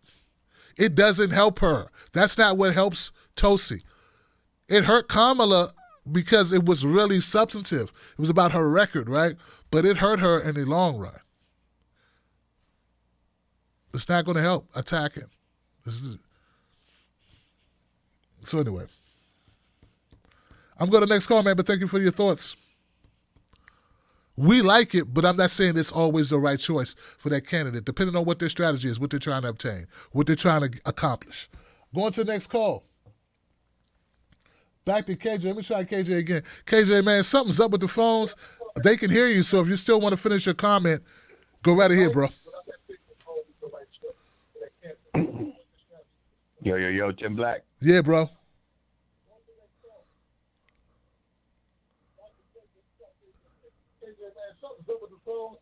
They can hear you, so if you still want to finish your comment, go right ahead, bro. Hey, Tim. Yes. Tim, I just wanted to finish off by saying that I was just going to make the comparison about Joe Biden in the last debate. That if you remember back in the day, when they used to have the World Wrestling Federation. Yeah. And they would have a thing called a Battle Royale. And so, the weaker guys they would kind of run around the ring and they'd kind of like not be noticed, try to act like they weren't really in the ring. That was kind of how I saw Joe Biden in the last debate. You know, he's just going to like run around behind other big guys and other people and try to not get noticed. Because at this point, he realizes if he just don't speak, he'll basically glide his way through. But in the end, Bernie should get it. He deserves it.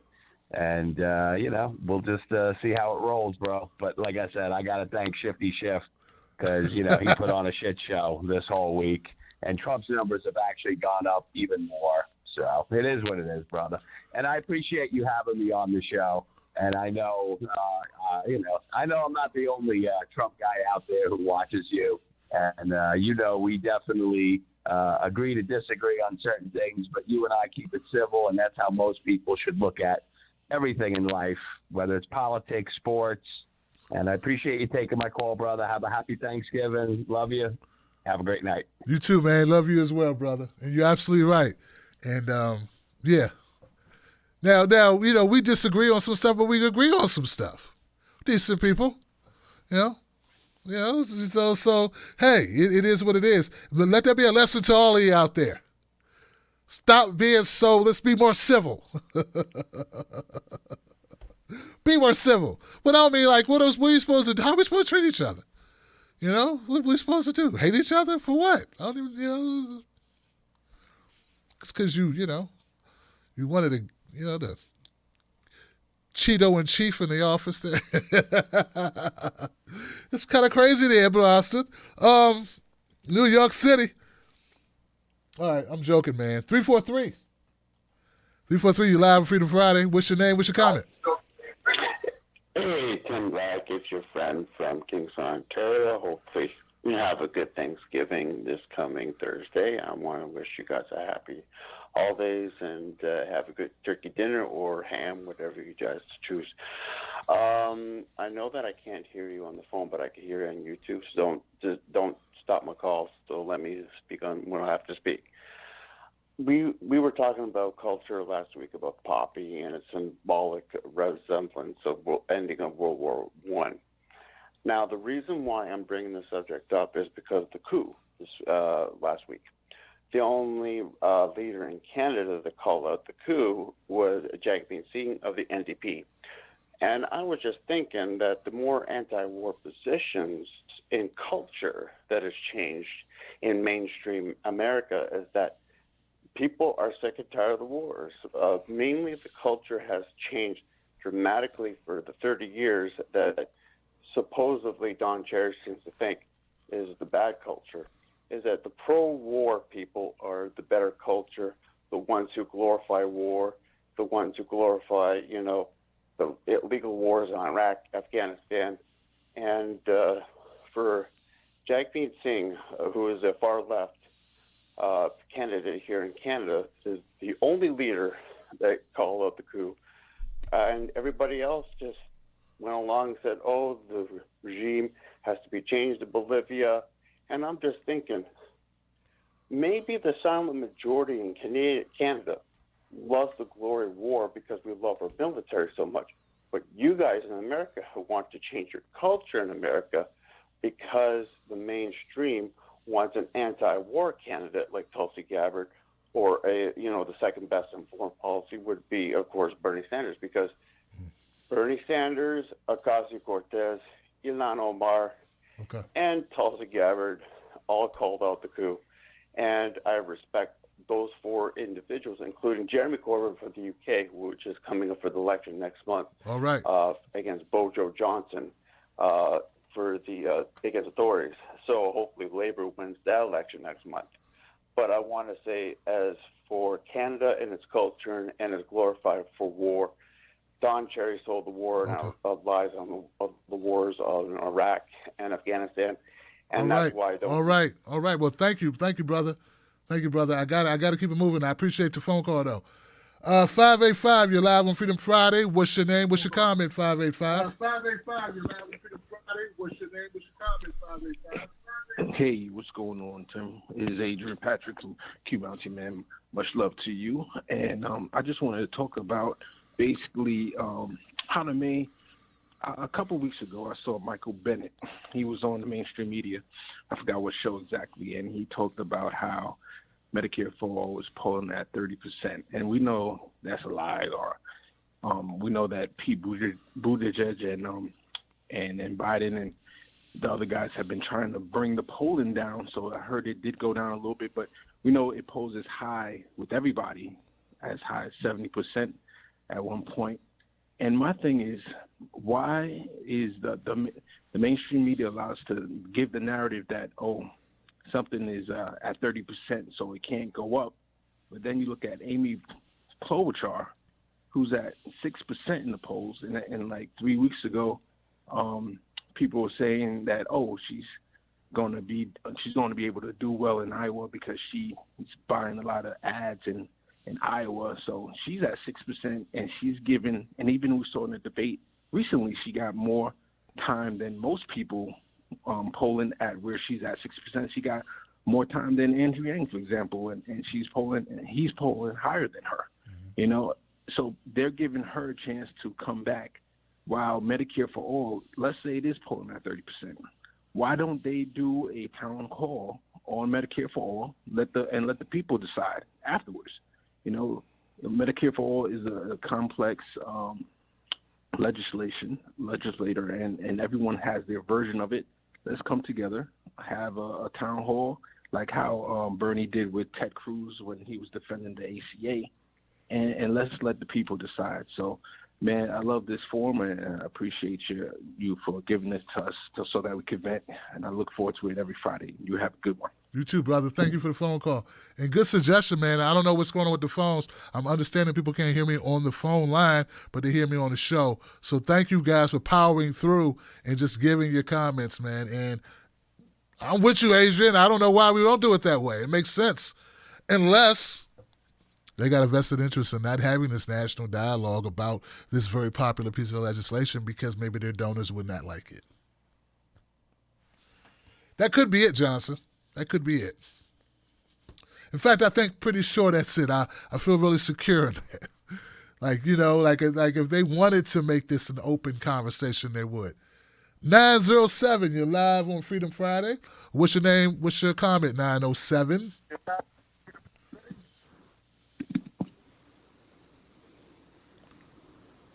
Hello, it's the old lady. Can you hear me?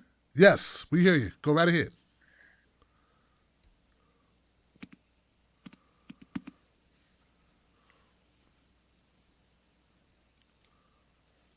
Hello? We hear I don't you. know if you can hear me, so I'm just going to talk. Much love to you. Happy holidays. I was watching the debates and Tulsi against Pete Buttigieg, and what struck me very hard was when Tulsi pointed out that Pete was going to go ahead and use troops in Mexico. And when you read what he stated was if they were invited, it brought me all the way back to 1985 when Reagan worked together for the Iran-Contra affair. And for those who don't know about it, it's where Iran used Israel to funnel guns, and then we went into Nicaragua. Elliot Abrams and Oliver North and 12 other men, along with the CIA, created the worst situation down there. They slaughtered all kinds of human beings, children, etc. They were convicted of war crimes and crimes against humanity, but then were pardoned by George H.W. Bush. The reason why this struck a chord in me when Tulsi stated, hey, you know, he's willing to go ahead and use our military in there. Right now we know that Chile, Bolivia, Venezuela,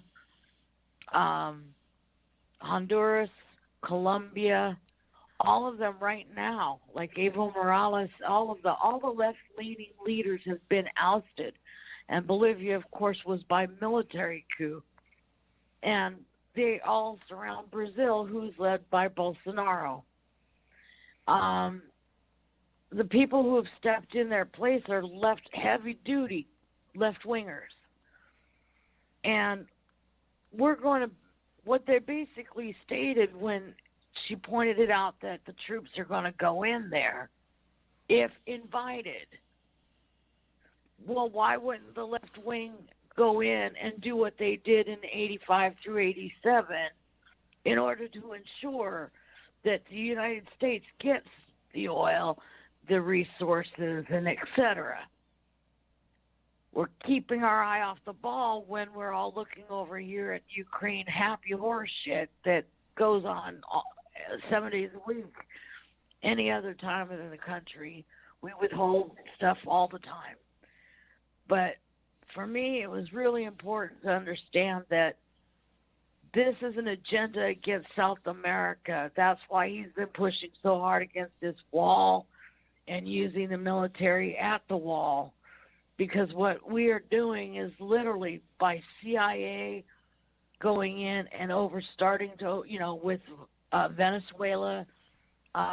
It's the same scenario we did in 87, and it's not going to be good for anybody down in South America at all. It's not. It's a horrible thing. So I thought it was very appropriate for Tulsi to bring that up. I really wish she would have espoused more about how this is what happened during 87 under Reagan, 85 and 87 under Reagan. And the bad thing is Elliot Abrams, even though he was pardoned and Oliver North was pardoned, Oliver North now heads the NRA. And Elliot Abrams is back in the White House. And of course, he's the chairman of South American Foreign Affairs. How do you give a war criminal who's sliced up babies, etc., the same position he had back in 85 and 87? Just because he was pardoned doesn't mean he's not as guilty as sin. And he's now 30 years or more older. And he's going to go in and do the same thing that we did then. So it's time for us Americans to start really thinking about our foreign policy and making sure that we put it up front. Yes, we're hurting financially here in America, and we got a lot of work to do. But we cannot continue to dismantle the entire world. We've already dismantled the Middle East. Now we're back at it in South America. And we're looking at starting up another Cold War going by surrounding the entirety of the Soviet Union and encroaching in on them through Ukraine. Not even Obama sent weapons over there because he knew that sending weapons over to Ukraine was only going to ratchet up the hostilities with Russia. So that's my take on. I'm grateful for Tulsi stating what she did with Pete. It wasn't just for, eating your popcorn, but people like us who know our history because we lived through the Reagan era, etc., that harkened back to the same policies then as we have now. And if we don't put a stop to it, we're going to need a hell of a lot more than a wall. All right. Thank you, Laura. I appreciate anybody who's truly anti-war, we really got to start getting our stuff together, dust off our signs, whatever you need to do. But we got to make this peace happen. And I'm really grateful for your time and attention. I hope you get better. I hope everybody well. And all right, thank you, Laura, for the phone call. I appreciate it. Okay, that person left. 317, you're live on Freedom Friday. What's your name? What's your comment? 317. Nobody knows the trouble. I'm thinking nobody knows the trouble I've seen. Tim. Hey, how you doing? Tim, it's Reverend Marie. How are you, Tim? Hey, how are you, Rev? Talk to me. What's on your mind? I've been on hold for an hour. It's Reverend Marie. How the heck are you? Better now. I've read the whole Bible waiting. But anyhow, so going on something the caller just said, with Tulsi's comments. That is what Tim is good at. Pete is good at. Excuse me. He will never answer the question. Tulsi's question was, why did you say we would invade Mexico? And he didn't answer that. I watched the clip from that interview with him, and even the person who asked Pete the clip in the beginning, she asked him about, would you invade Mexico? And he went off on a tangent. And then she said, okay, but can you get back to what I just asked you? She actually said, can you go back to the simple question of would you invade Mexico? That is what he does. If he's ever asked a question about black community or African Americans, he may say the word black first. He may even say African American, but then immediately it's as well as any marginalized person. No, it's not any marginalized person. The word is black, Pete, black, African American, Negro if you like, but really, Pete, answer the question, and he does not do that. And I am just so impassioned about this man, besides the fact that I'm in Indiana, is because no one listened to us with Mike Pence. You guys are just now answering the clue phone to what an idiot he is. And Buttigieg could not get elected here. We know him. We know this man. He could not do it. What he does is he says he gets mad and then he gets snipey like a little girl, like he did with Tulsi. Mm-hmm. He'll say, you can call it whatever you like. No, there's a reason we call it something. When we asked him about sanctuary cities a long time ago, and he said, well, you can call it whatever you like. No, it's called sanctuary cities, Pete, for a reason. Just because you don't understand that, you don't get to go off and say what you want to say. He won't answer the question ever. The other thing about Pete that really bothers me is who names your policy after people? Is he actually naming his policies? The Matt Walker Carter one, what's the other one? Douglas plan. Is that like I'm going to name my policies after black people and then you'll be happy? Yeah. Who names a policy after that? The other part is that's so disrespectful. That is so disrespectful to name a policy after a person, because I am quite sure there are things in his Douglas plan that Douglas did not believe in. I am quite sure that Madam C.J. Walker, who is an extraordinary entrepreneur here in Indianapolis and for African American women, extraordinary millionaire, I am sure there are things in his plan that she doesn't agree with. Right. Name it the Buttigieg plan. Name it, for God's sake, man, you named the colors in your campaign. He does actually name the colors in his campaign. Name your plans and your policies after something else. Name them after your dogs. Name them after your husband. Name them after something else, which is one last thing. I got criticized because I mentioned his husband the other day on Facebook. His husband is a teacher. Now, the other day in Indiana, we had 20,000 teachers go downstate for Red for Ed. 20,000 teachers swarmed our state house. Mr. Education didn't even do a tweet about it. Pete didn't do a tweet. Chastain did a tweet, or Chastain. He did a tweet. Pete wants to say how they know student debt, how they have a very poor, they're barely making it. His husband took a year off of work to campaign for him.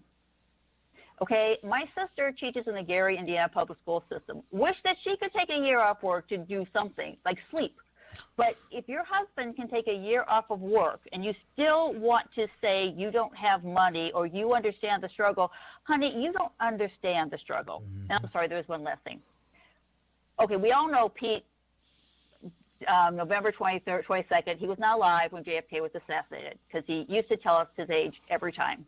So we know he wasn't alive 56 years ago. Now, he mentions JFK all the time. Do you think he had a tweet about JFK today? Do you think he mentioned anything about the anniversary? His team is so well paid for. His PR team are the Obama and the Clinton people. They could at least schedule a tweet. Even do it like Biden did, tweet it early by accident. He didn't mention anything about Kennedy today. He didn't mention anything about teachers the other day.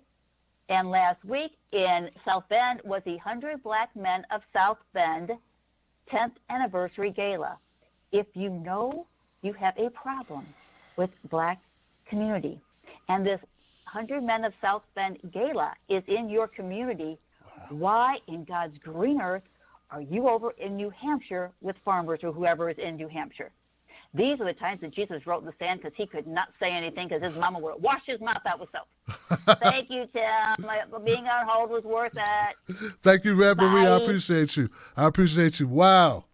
You know, you need to call in every week with an update about Pete Buttigieg because it's so much information. You're right. If you have a campaign and it's well-funded like Pete's is or Joe Biden's is or so many others are, you should be able to have somebody on top of these types of events. That should be their job. And if they don't do their job, get rid of them.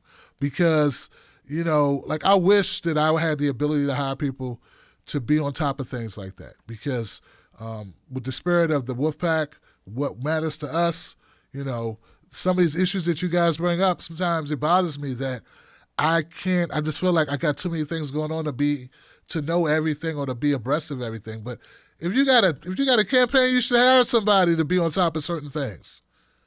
You know, one person running around and feeling overstretched and like you can't get to it all and not even know that it's there to be gotten to, right?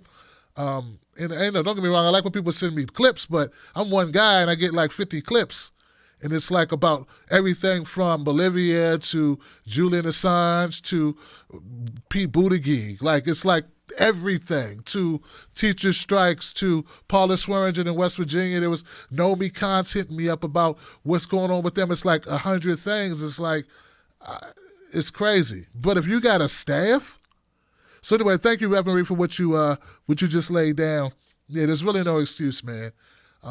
I wish I had the resources where we could get on top of everything.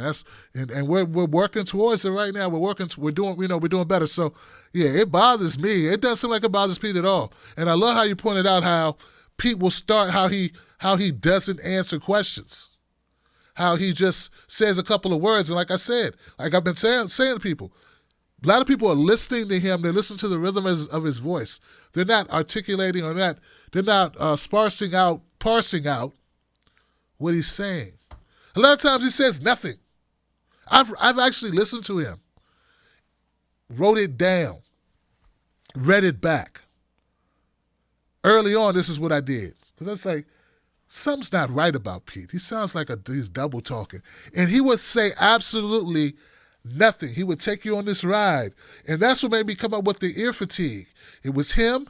It was Kamala Harris. It was Amy Klobuchar.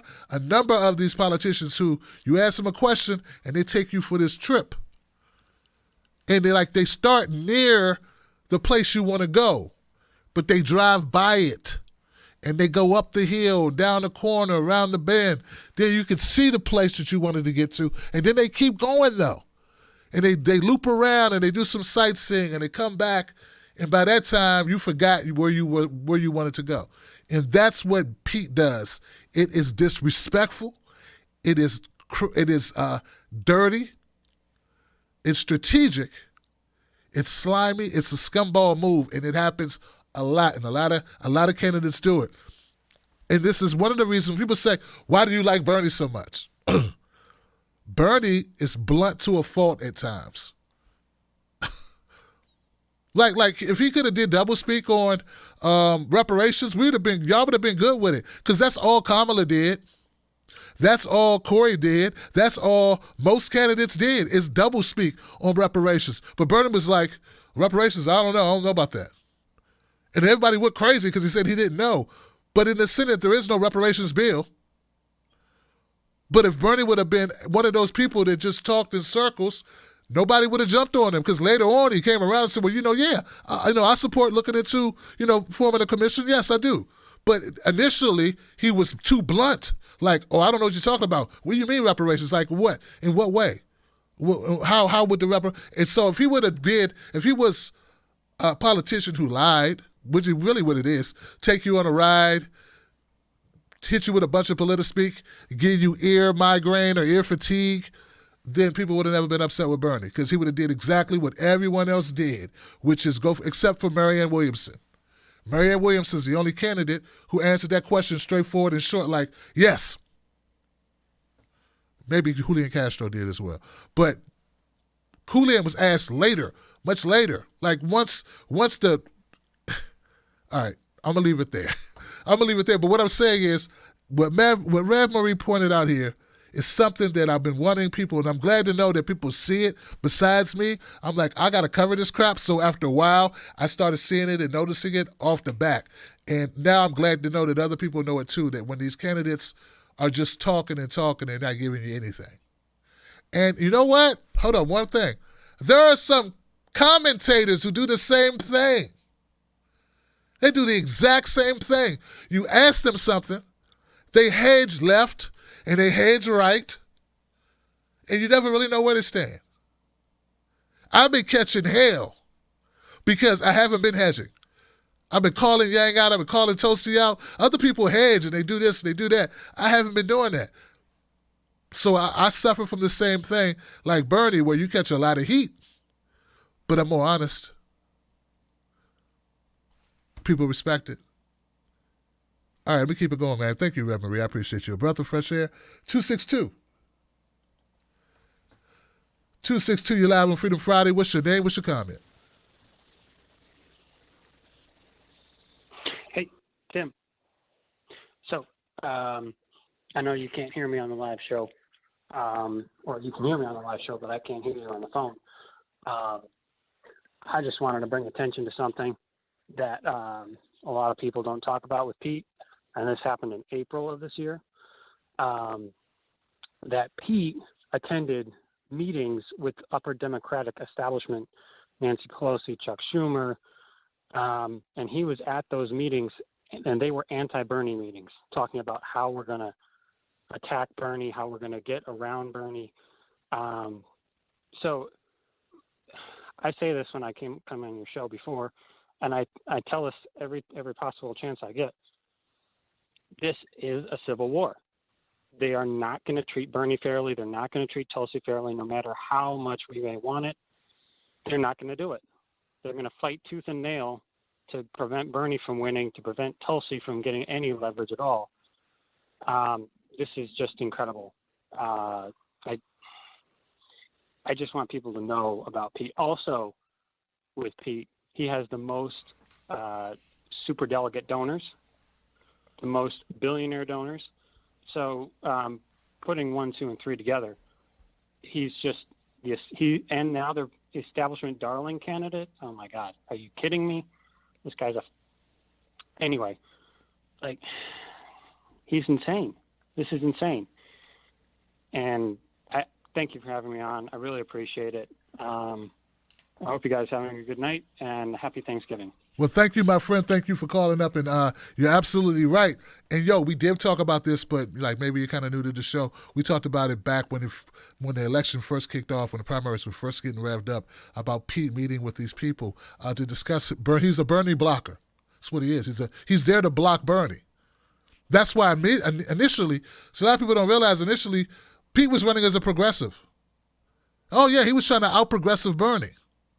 He was trying to be the new left.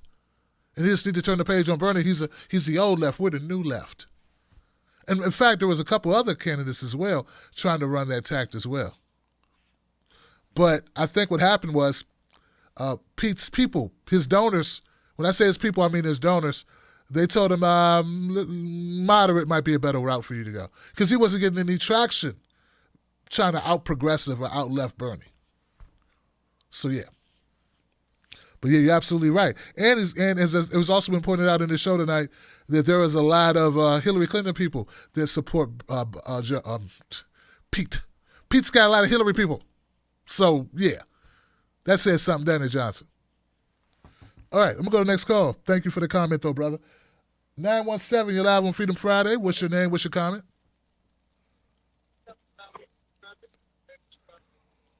Hey, what's going on, brother? It's Leroy calling from Las Vegas, man. I know you can't hear me on this end, so I'm going to just get to it. Me and my girl, we actually canvassed for Bernie. Had a great time, man. Met some great people. I met one guy. He was kind of a dick about it, but you could definitely tell he was possibly a Trump supporter. But, I'm not one to assume, but he was very aggressive. He was like, you know what? We're going to step away real quick. You know what?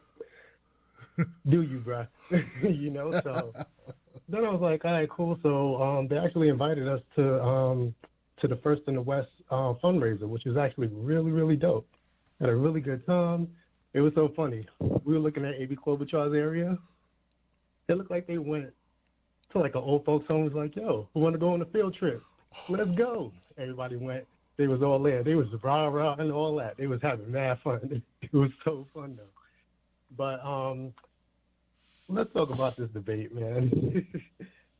What is up? Like Bernie, like the dude that was talking about about Bernie's strategy, absolutely right. That's exactly what he needs to do.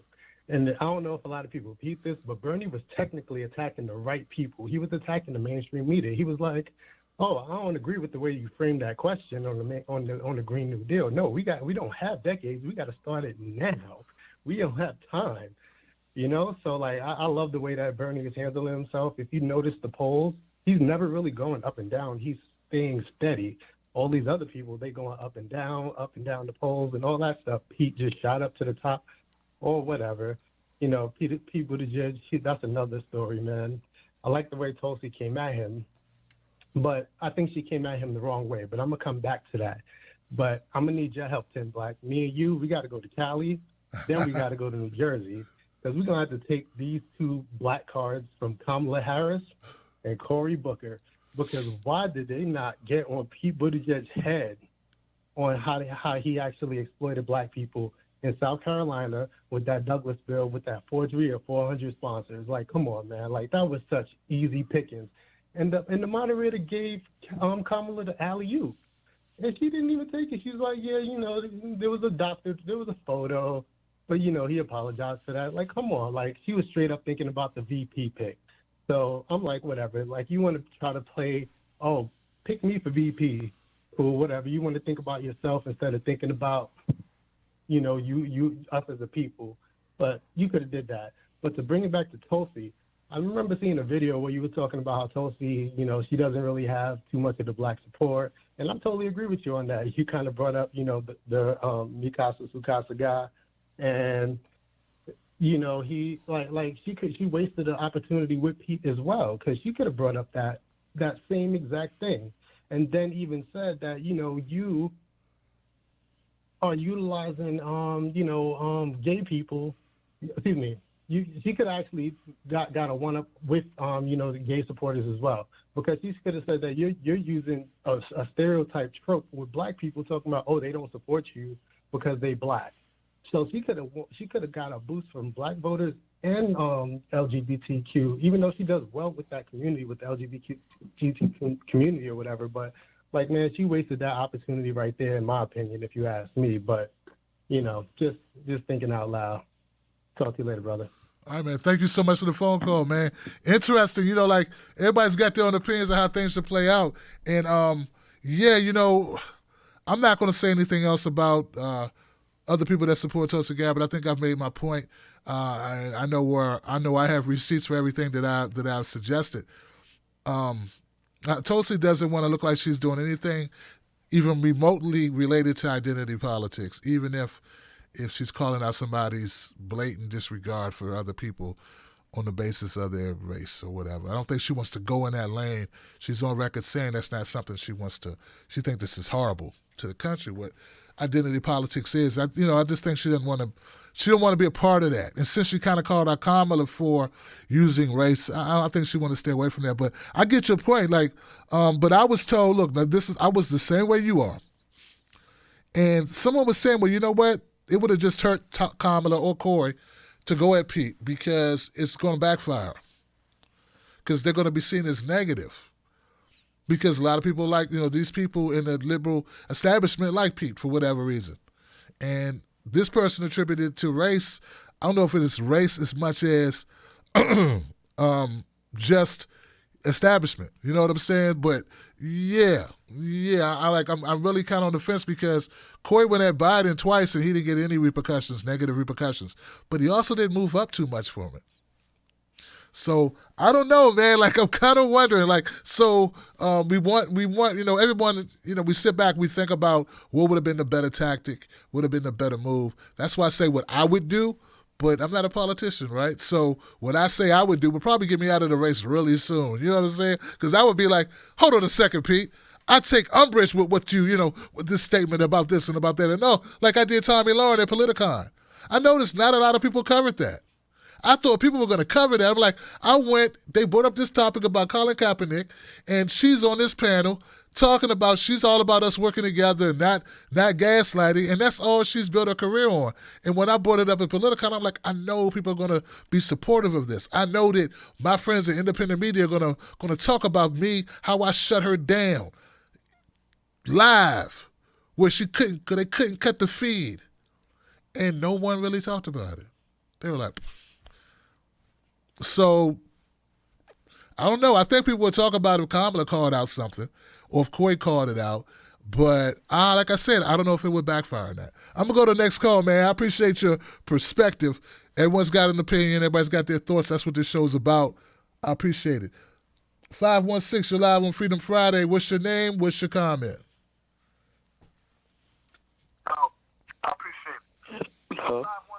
Hello? Hey, go ahead, my friend. I can't hear you, but I'm gonna take it that you're hearing me. I want to thank you very much for the work that you've been doing and for the live interaction that you had with us yesterday about what's been going on with black people, what has been going on, what the real situation is. I found it very helpful. I think that is those are some of the things that probably need to be mentioned again and again and again, because whereas I appreciate the progressive movement, which really, has very strong African American roots, it seems as though to a large extent there is not enough understanding within the progressive movement that we are all coming from the same place, and that the progressive movement has been largely black throughout history. Yep. And so much is not known about what has been the situation with black people, with African Americans, with ADOS, and all of the reasons why the reparations is necessary and should happen. I also want to thank you for tonight's show. Also, that I always tune in. If I don't call, sometimes I just listen in. You have some very informative callers who call in. Happy about what's going on with the Bernie Sanders campaign. I am hoping that there could be some increase in the number of volunteers, increase in the number of donors, even though he's number one. But I'm hopeful that we would have increases in both areas. 90 seconds. In the event that there are any shenanigans, which I actually expected it to be shenanigans, whatever votes are stolen, he will have superseded that to such an extent that the loss of votes would not cost him the election. Also, 60 seconds. A thought about progressive media. Unfortunately, we are not reaching as many Americans as we should be able to, because there's a media blackout of Bernie, Tulsi, and so on. I'm putting out an appeal to everyone that's listening to please do everything that we can to put the information out there, to let progressive media go viral, let Tim Black's show go viral. We need millions more people. Whenever, and I'm going to finish in a minute, whenever Bernie talks about the revolution, the political revolution, he always says it's going to take, and I quote, millions 10 seconds. People. Millions, not a million, but millions. So we have to push that into the millions so that he would have accumulated so much more votes that he would be, the distance between him and Biden would be further than it is, at least 10 points ahead, 20 points ahead of all those running on the Democratic ticket. Thank you very much, Tim Black. Keep up the good work. Have a good night. You too, my brother. Thank you for your phone call, man. I appreciate it. I'm going to keep it moving, man. Things are getting, I want to make sure we get as many people in as possible. 856, you're live Freedom Friday. What's your name? What's your comment?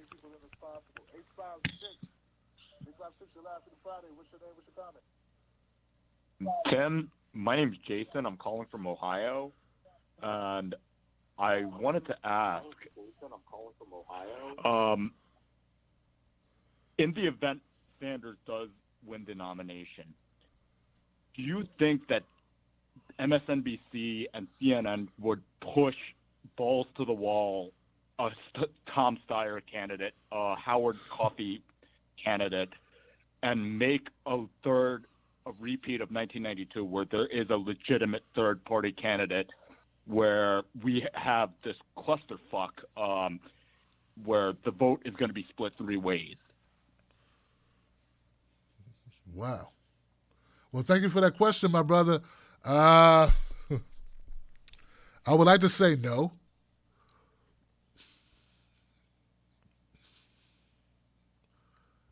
No, I don't think they would. I don't think that I think that they have so much control. I think that the Hillary Clinton campaign, I think that the DNC has so much control over our media to a certain degree that they would not do that. Just due to the backlash they would receive. Wow, good question, but that's what I think. I think we're in a different time than we were then. You know what I'm saying? I think we're in a different time where our media is less controlled, less autonomous, and more connected to the political parties so that they're going to do more of the will of the political parties. I'm going to keep it moving, though, man. Thank you for the phone call. I appreciate it. 1111111. I got a bunch of ones here. Hello? You're live. Hey. Hello. Hey, you're live. This might be me, so I'm just going to start talking. My name is Adam from California and Costa Mesa, and I wanted to say a couple of things. There are two things that have come up recently. People are talking about limiting debates as if that's a good thing. I think limiting establishment ruined debates is preferable, but Democratic Party debates are still supposed to be, even if they are not, a national airing of non-Republican talking points. But it is free national exposure nonetheless, and it's a good idea. Throwing away free exposure is foolish politics. Number two is that I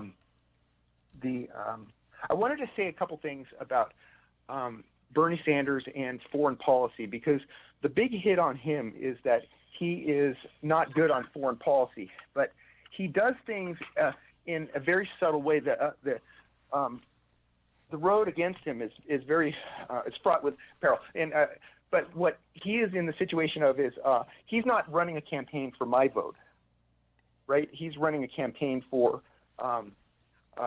the Democratic Party partisans who were former Hillary Clinton supporters and people who bought into the idea that we need someone who's electable, and she was more electable. And that's obviously not true. But the point is that on foreign policy, Bernie Sanders has been wrong on Russiagate, and he's been wrong on Venezuela. But how he's been wrong is the most important aspect. And on Russiagate, where he says some of the wrong things, what's his solution on Russiagate? Well, it's election reform. So he's right on the solution on Russiagate, even if he's wrong on narrative. This is the tricky aspect of his campaign. And so on Venezuela, where is he on Venezuela? Well, he's wrong on Venezuela. They want him to call Maduro a dictator, and he's wrong on a bunch of things. But he was on Kyle Kulinski's show, and he made a very important distinction when pressed on whether the narrative coming out of Venezuela is true. And what he said is super important. He said his administration will look into it. And so in the most subtle ways, he's coming across as someone who's going to stand up against the military-industrial complex and the permanent state establishment. And so that's very important. Those are very important distinctions that I think ought to be said. And I thank you so much for your time. Thank you, Adam. I appreciate you taking the time out to sort of look between the lines, which is not something we hear often, right? Where you look between and say, well, okay, what can be the motivation? Besides just calling a person a sellout, what could be could there be a strategy at play? Now, we don't want to go as far as people do often with Trump and say he's just such a genius we could never, ever understand his thinkings. It's like he pees on the floor. You're like, hey, he peed on the floor. Someone's like, no, he didn't pee on the floor. You don't understand. To you, it looks like pee. Yeah, and it looks like he's lazy and that he was drunk or maybe even high on some type of amphetamine of some type. But no, in reality, that's not it at all. You foolish, foolish man. What you're standing in there is hope. He did that to make you grow as an individual and to call out the deep state. Wanted to expose them for the clandestine dark operatives that they are. And this, you standing in his urine, will help you see that, understand it. Damn it, man, why come you couldn't see it earlier? You needed me to tell you that. You got so much to learn from the great Donald Trump. So like I don't mean for us to go that far with everything that Bernie does.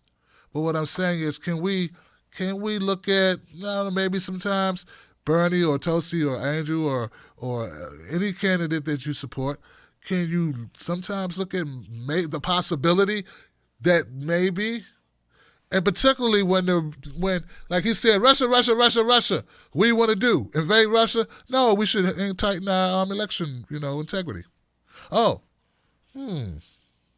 that's not what the Russian scared people have been saying. They've been saying go after Russia and level heavy sanctions and do all types of regime change and just go to war and World War III and blow up the planet. It's kind of different when you put it that way.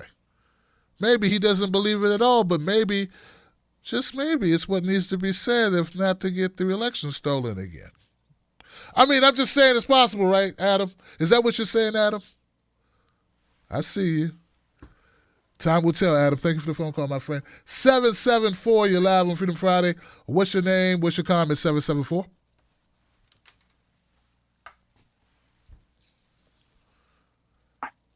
Hi, my name is Ryan from Massachusetts. Go right ahead, Ryan. What's your comment? So, happy early Thanksgiving. I'm just going to get that out of the way. As a guy from Massachusetts, I want to kind of talk about two particular politicians, Warren and Deval Patrick. Deval Patrick's an easy one to just get out of the way, simple as can be. This man got out of the race to go do some business because he ran, if you look at it, he was a Republican. He ran as a Democrat. He left before a Republican ran. A Republican replaced him, Charlie Baker. And you look at it, Charlie Baker's not too far off from him. And it doesn't help that Obama had listed him as a possible judge. I don't know about that, but that doesn't help me any better, especially given that I'm under 35. Not a positive guy on Obama. But Warren, Warren, and here's the context. I work with a Trump supporter. I do. The guy has Trump on his car, the face of Trump on the hood of his car. I wish I was joking. I wish. I worked with this man for a couple of years, and believe me, the only Democrat he actually likes is Bernie Sanders of all people. So we have back and forth.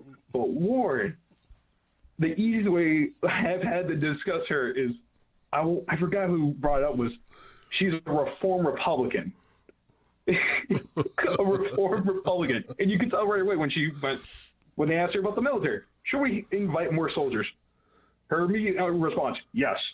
And people ask, why would a Democrat say that? Progressive one. She's a reform Republican. You can tell. And again, she is less thick than a bowl of clam chowder. I'm from New England. I get to say that about her. And again, I don't know anyone in my area outside the Harvard area that likes her. Believe me, my aunt who lives up in Boston has a more positive opinion on Pete Buttigieg and Kamala Harris, which is the most absurd thing, but that tells you enough that they would go to the people who are more right in the middle off the bat than Warren, who's trying to pass herself out as a progressive who's going center, and it's backfiring. New polls are showing she's starting to lose that place. She's going to third, and it's going to keep hitting her.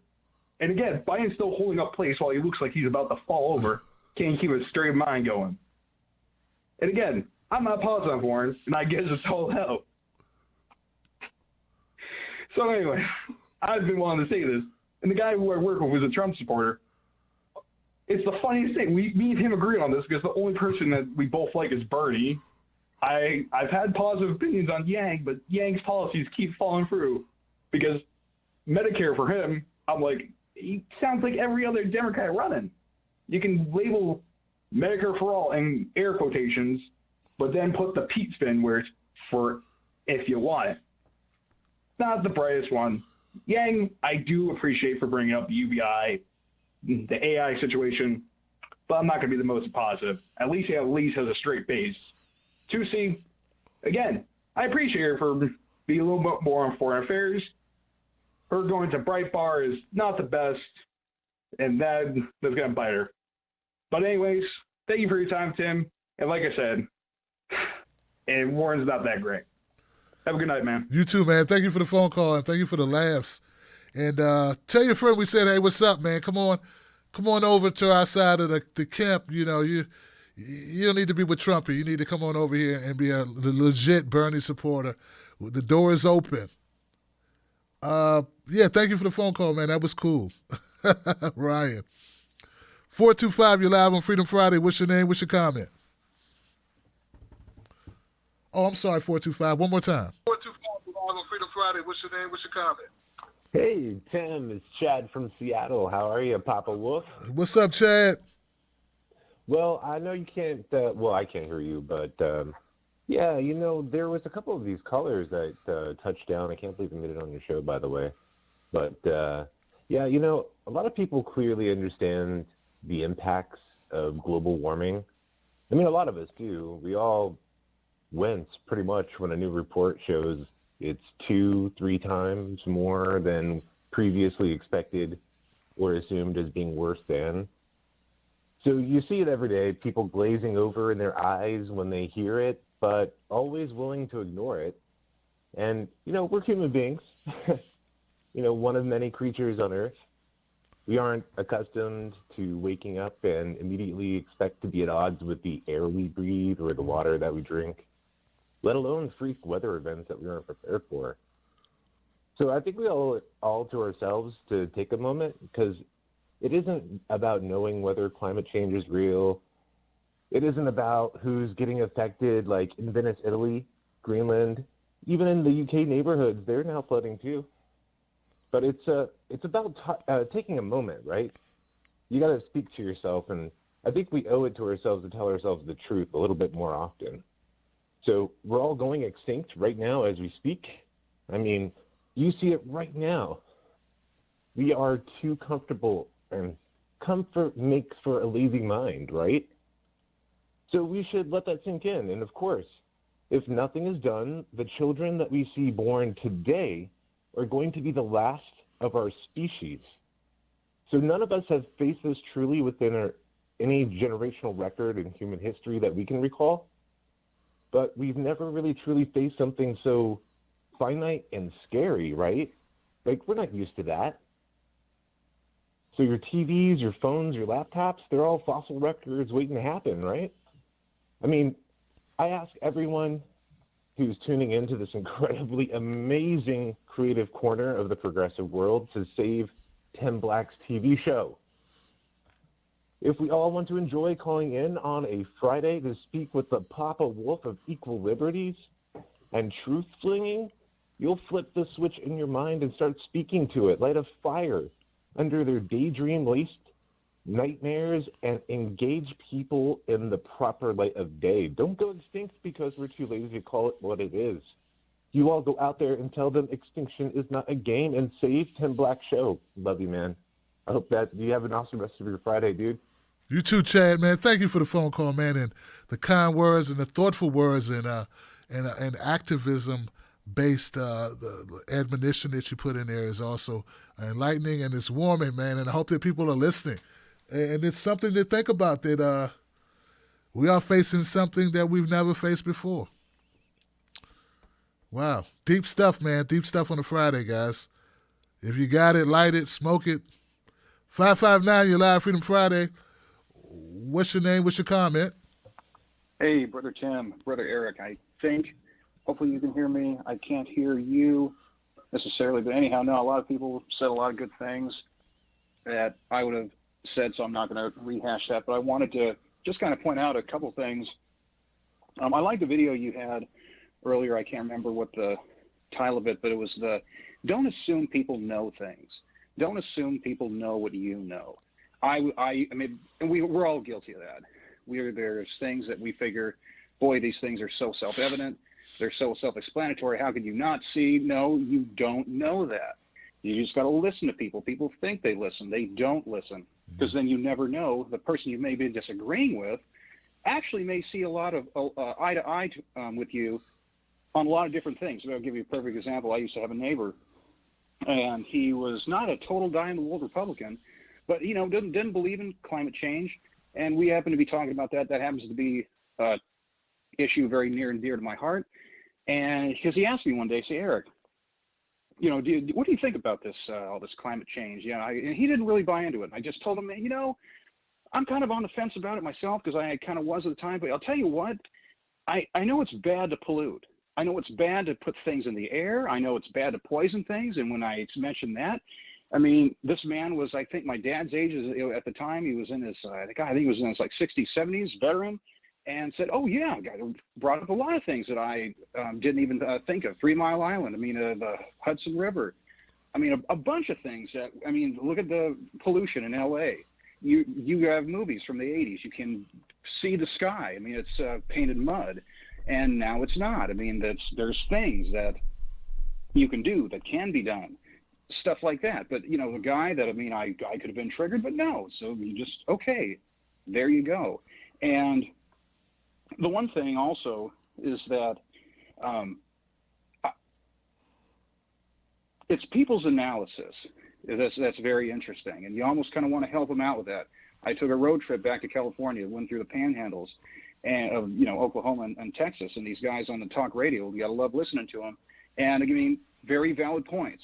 And you don't deny people that have valid points, because they brought up, well, hey, if this was such a big deal, why aren't they talking about it on MSNBC and all these other news programs? Well, that's very true. That's very astute. But see, the problem is, if you stop just there, who owns these people? Mm-hmm. Who owns these news organizations? It's definitely not in their interest, because they're only owned by 1 of 6 people.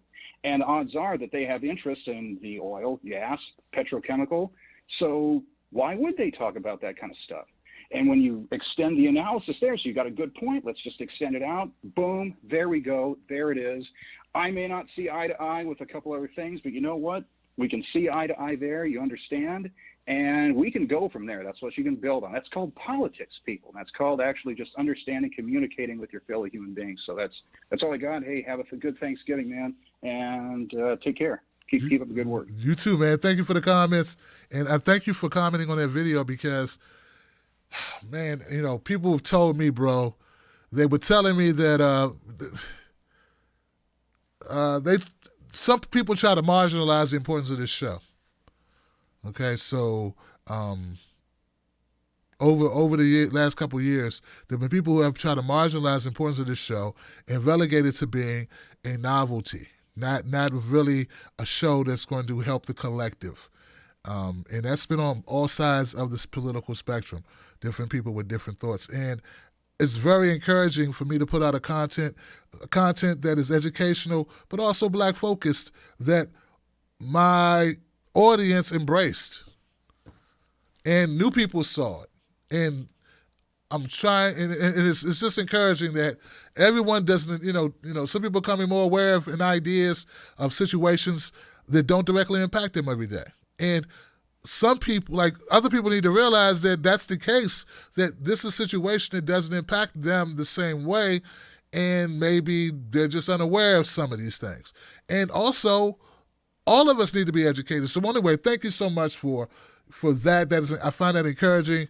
It's uplifting, and it encourages. The dialogue is important, and it for me, it entails a bit of, not only a bit of work, because everything's work, but forethought, and there's a bit of risk involved in it for me, because I'm not, it's a little different than what I usually do, but it's worth it, right? And it's good to know that the risk paid off if one person like yourself, my friend, found value in it. And we know it's been, you represent a number of people who didn't call up tonight who found value in it. And that's great. Because that's what I did it for. Right? Didn't do it for money. I'd be lucky if the video makes $5. I didn't do it for money. I did it for us. All of us. So thank you once again. 815. I had an 815 number up there. Did I lose my 815 number while I was talking? Okay. 412 number. There we go. 412, you're live on Freedom Friday. What's your name? What's your comment? Hey. Hey, Tim, it's Uli. This is weird technology today, so I had to mute the YouTube now. It lags a little bit. The phone line is always the fastest, and then comes YouTube, and then Facebook's always like 2 minutes behind. But anyway, I'm tired. I want to try to keep this quick and concise. Happen to be one of the people that think that last night's show was probably your best ever, because you raised the issue that I think is the most important issue, because we are here on a platform where we talk a lot about progressiveness and, we need to change the system. We need to fight for us. We need to stand up. We need a revolution. And the sooner the white people in this country, the sooner we realize that in order to go ahead and do this, we have got to bring our black community up to the same level we're at. You cannot unite with people who aren't on your level. You know what I mean? You can't. If you have a wounded soldier and a healthy soldier, and you want to send them into battle together, you have to nurse that wounded soldier back to health first. Then you can go into battle together. You know what I mean? So people have to go outside of what's being taught in schools. And I'm not just talking, regular, I'm talking secondary education.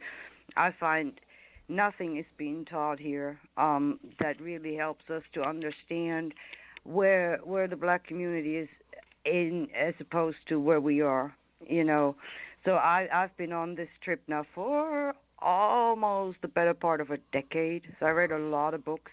I watched a lot of YouTube. I mean, there's so much information out there. We're so blessed these days that we have this library at our fingertips with our laptops and our computers at all times.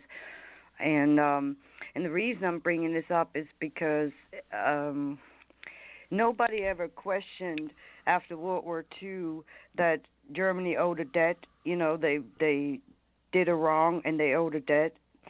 There was no discussion. There was no bill that had to study this. There was none of this. You wronged a group of people, and now you have to make it right. And here we are 70-some years later, and, Germany is still paying reparations, still making this right. Whereas in the U.S., it hasn't even been discussed yet. And like you said yesterday, this bill has been in there for 20 some years, right? 1989, and they right. haven't even talked about it yet, much less made any progress. But if we want to go ahead and fight this class war that we keep talking about, the 99% against the 1%, this has to be the first step, because the system is designed to need this bottom caste. And without this bottom caste, it cannot function the way it does. So we have to get rid of this bottom caste first. And when I say get rid of this bottom caste, is to mean to bring it up so that it no longer exists to be the bottom caste. It has to be one united populace. And the only way to do is to pay that debt. It has nothing to do with white guilt or anything. Right. It's just it's logical. So that's what I want to really encourage people. There's so many good books you can read. There's so much at our fingertips, and please go outside the mainstream media. Learn to discern the gatekeepers, the black faces, from actual, black people that actually have something to say. Because what you see on mainstream media, that ain't it. They are the Rachel Maddows. You know what I mean? She's the only one I know by name because I don't watch TV. But, look at these people. Look at their backgrounds. Listen to what they're saying. They are not representative of the black community. They're the same.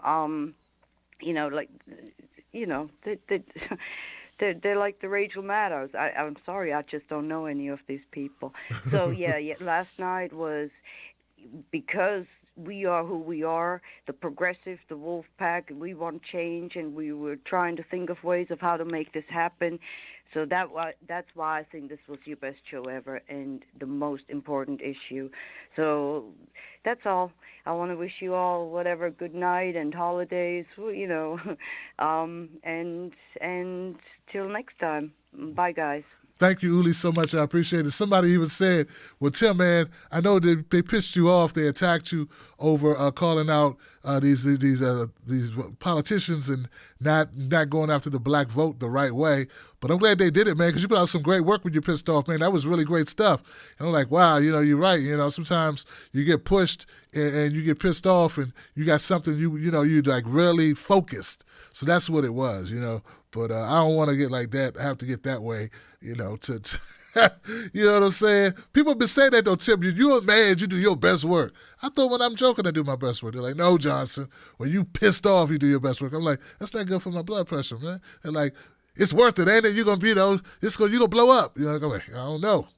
I don't want to literally blow up off of being all pissed off. That's, fall out on the live stream. That wouldn't be good. Joe Biden, you sit your ass, and it's like, what's happening to Tim? He just fell out while he was doing the show. Oh, he fell on his computer. Oh. Somebody call somebody. 617. You're live on Freedom Friday, 617. What's your name? What's your comment?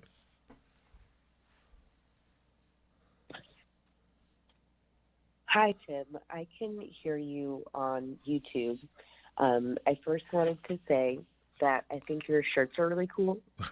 But I'm really calling because I'm suspicious of, not the shirts, I'm suspicious of Yang. Huh? I know you had just talked about Bernie blockers, and it concerns me how when I speak with Yang supporters, their second choice is Bernie, but UBI is the deal breaker. And it just makes me think that the establishment is like, these freeloading Bernie lovers, let's put in a guy who's given free money.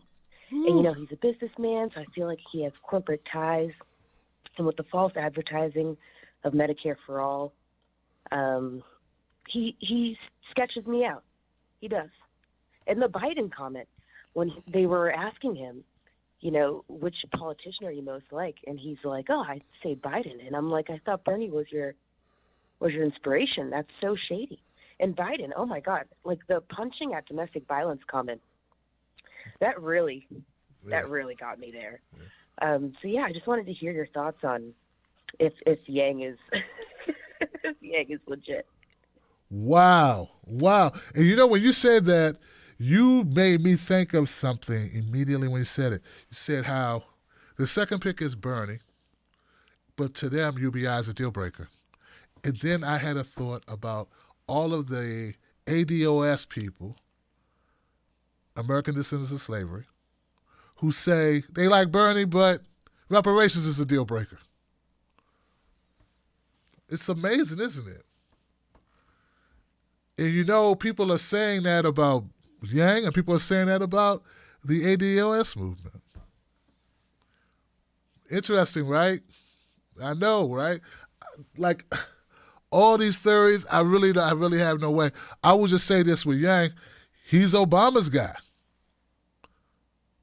That's who Yang is. He worked with Obama, right? He was working in conjunction with Obama in the Obama administration on a couple with his one of his foundations, something that he somehow was connected to Obama.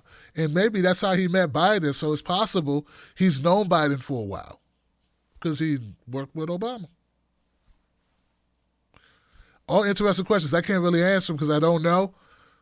But it's very, I don't want to say there's nothing there because there's got to be something there. I think they asked Yang, like, of the candidates, who have you spoken with? Something like that. It was something related to, it's near, close to what you were saying, but I took it a little bit different. Like he was saying, he spoke to him, and they had seen eye to eye, and he said that Biden wanted to talk about robotics or something about AI. The fourth, somebody's gonna put it in the comment section. But it was about the revolution, the new revolution, the industrial revolution, and now there's a new revolution that we're about to embark on, and what that's going to mean for the jobs that we have, and what jobs going to turn into, and how an economy is going to work. So anyway, but interesting stuff. I got to tell you, thank you so much for that. Boy, I tell you, man. 678. 678, you're live on Freedom Friday. What's your name? What's your comment?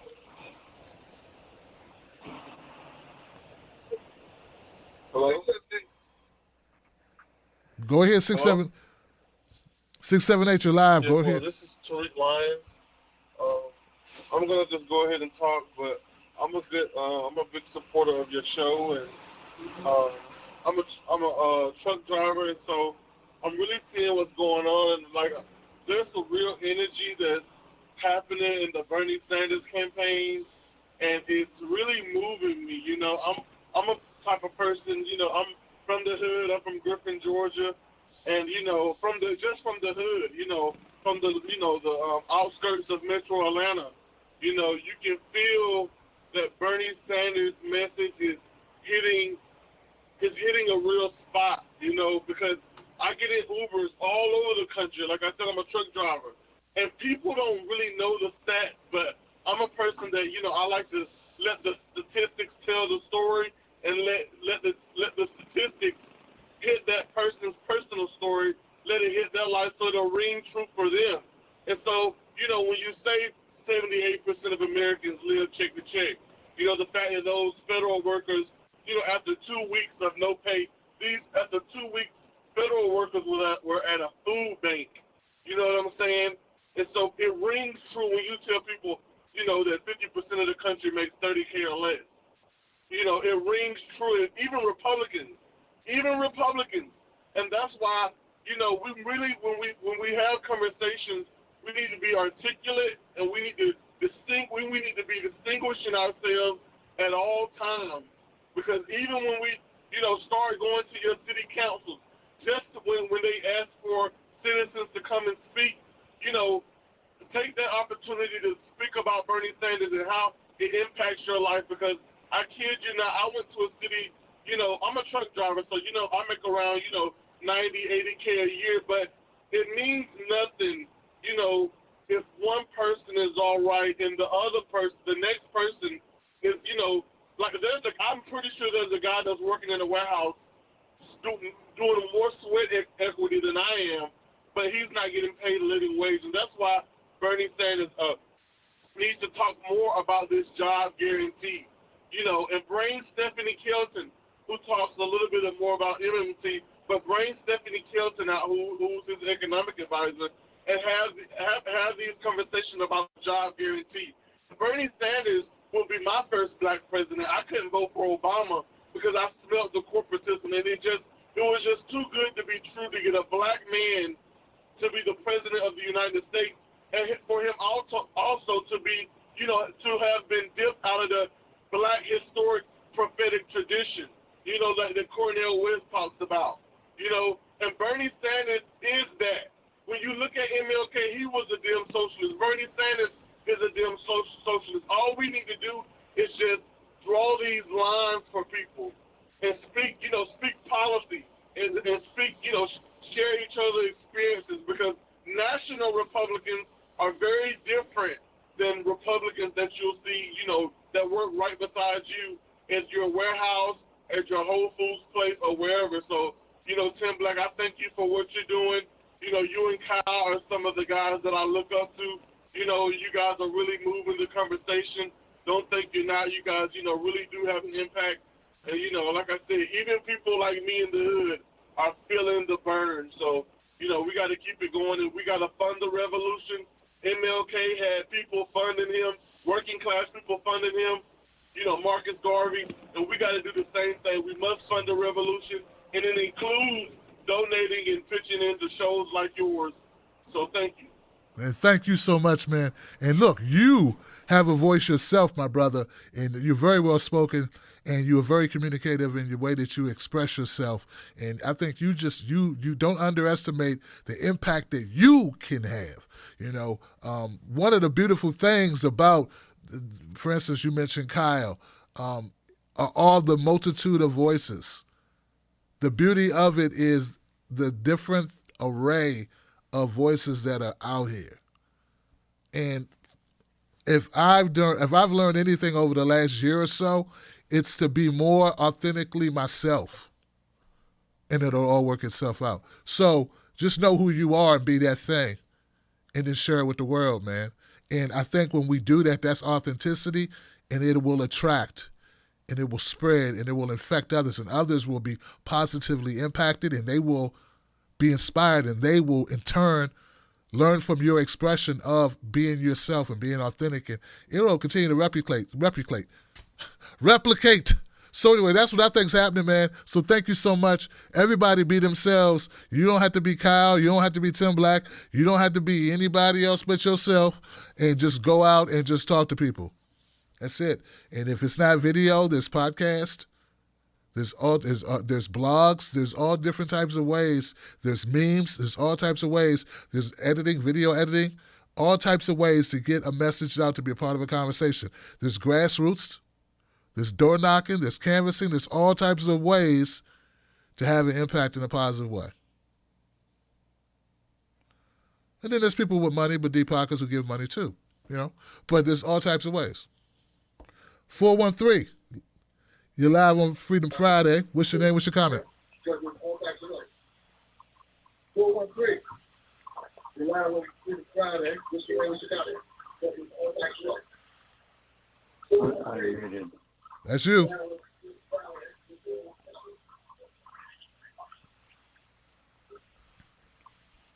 That's muted. That's you, 413. All right.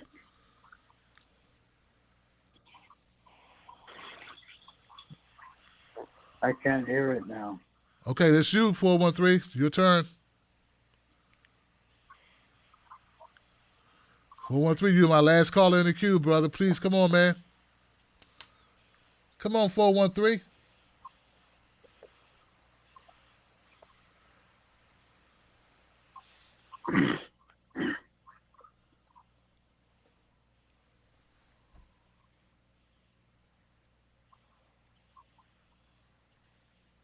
Oh, the question to Andrew Yang was, would Yang be his VP? Was that his question? I don't know. You know what? Maybe that was it. I'm not sure if it was or not. 413. All right, 413. I'm going to have to let you go, man. That's unfortunate.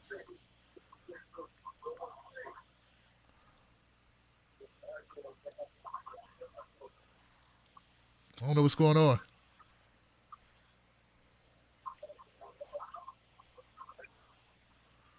All right.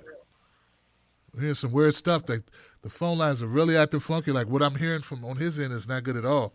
And I'm having a hard time. Come on, 413. Yeah, people, so it's not just me. They hear me. They just can't hear you.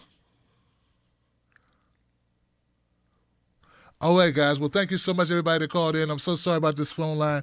I mean, it went out 2 times while I'm live. Everybody saw it. So it's crazy, right? Like I said, man, we're working on upgrades. We're working on upgrading this crap.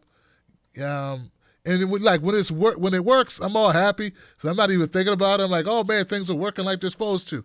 And I don't think about it. And then out of nowhere, this happens, and it's like, okay, I should have not took when it was working for granted, because we're back to where we were.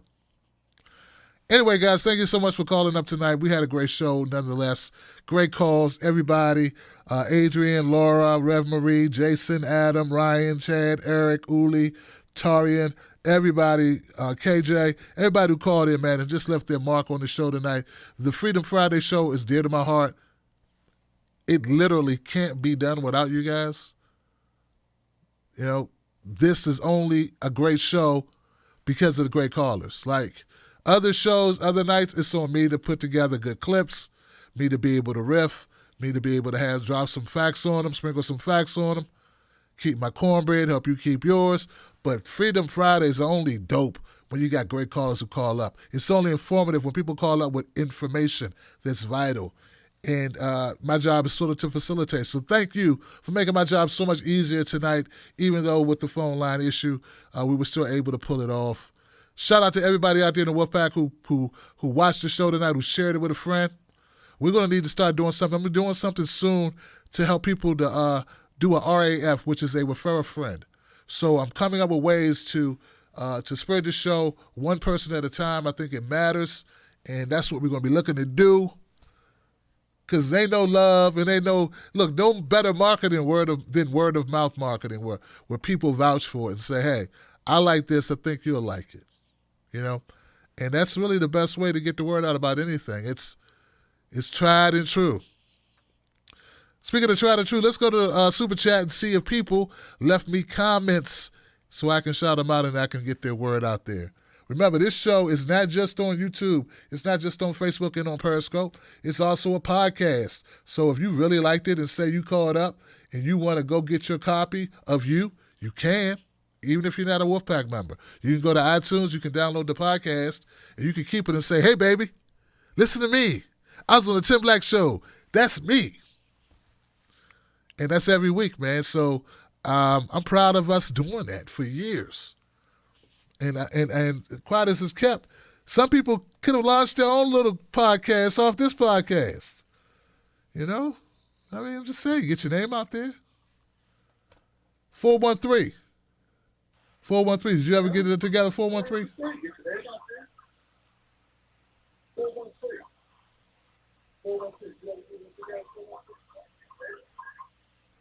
Hi. Yeah, go ahead, 413. If you got a comment, go ahead, my brother. Just talk. We can hear you. You can't hear me on the phone, but I can hear you. I can hear you. I can hear you on TV, but it keeps telling me that if I just talk, brother. It's okay. Just talk. We hear you, man. Anyway, Go ahead. I can't hear you talking right now, but I can talk to you, I guess, if you want. I see you nodding, but yeah. I just made some cornbread in a toaster oven. Do you remember? I appreciate what you were doing in 2016. I know you were all in there, and I remember some of the other people, and I was wondering what happened. You remember Michael Trim, remember Same Progressive and different. Anyway, so it's kind of like I don't have much hope for this time either. Once bitten, twice shy. But the main concern that I have is that I don't know if anybody has been able to do anything about the voting process where they can make sure that our vote counts the way we want it to, and that's the main thing. And I think St. Debbie thought the same thing too, and I don't know. H.A., Lionel, everybody kind of went off the rails. But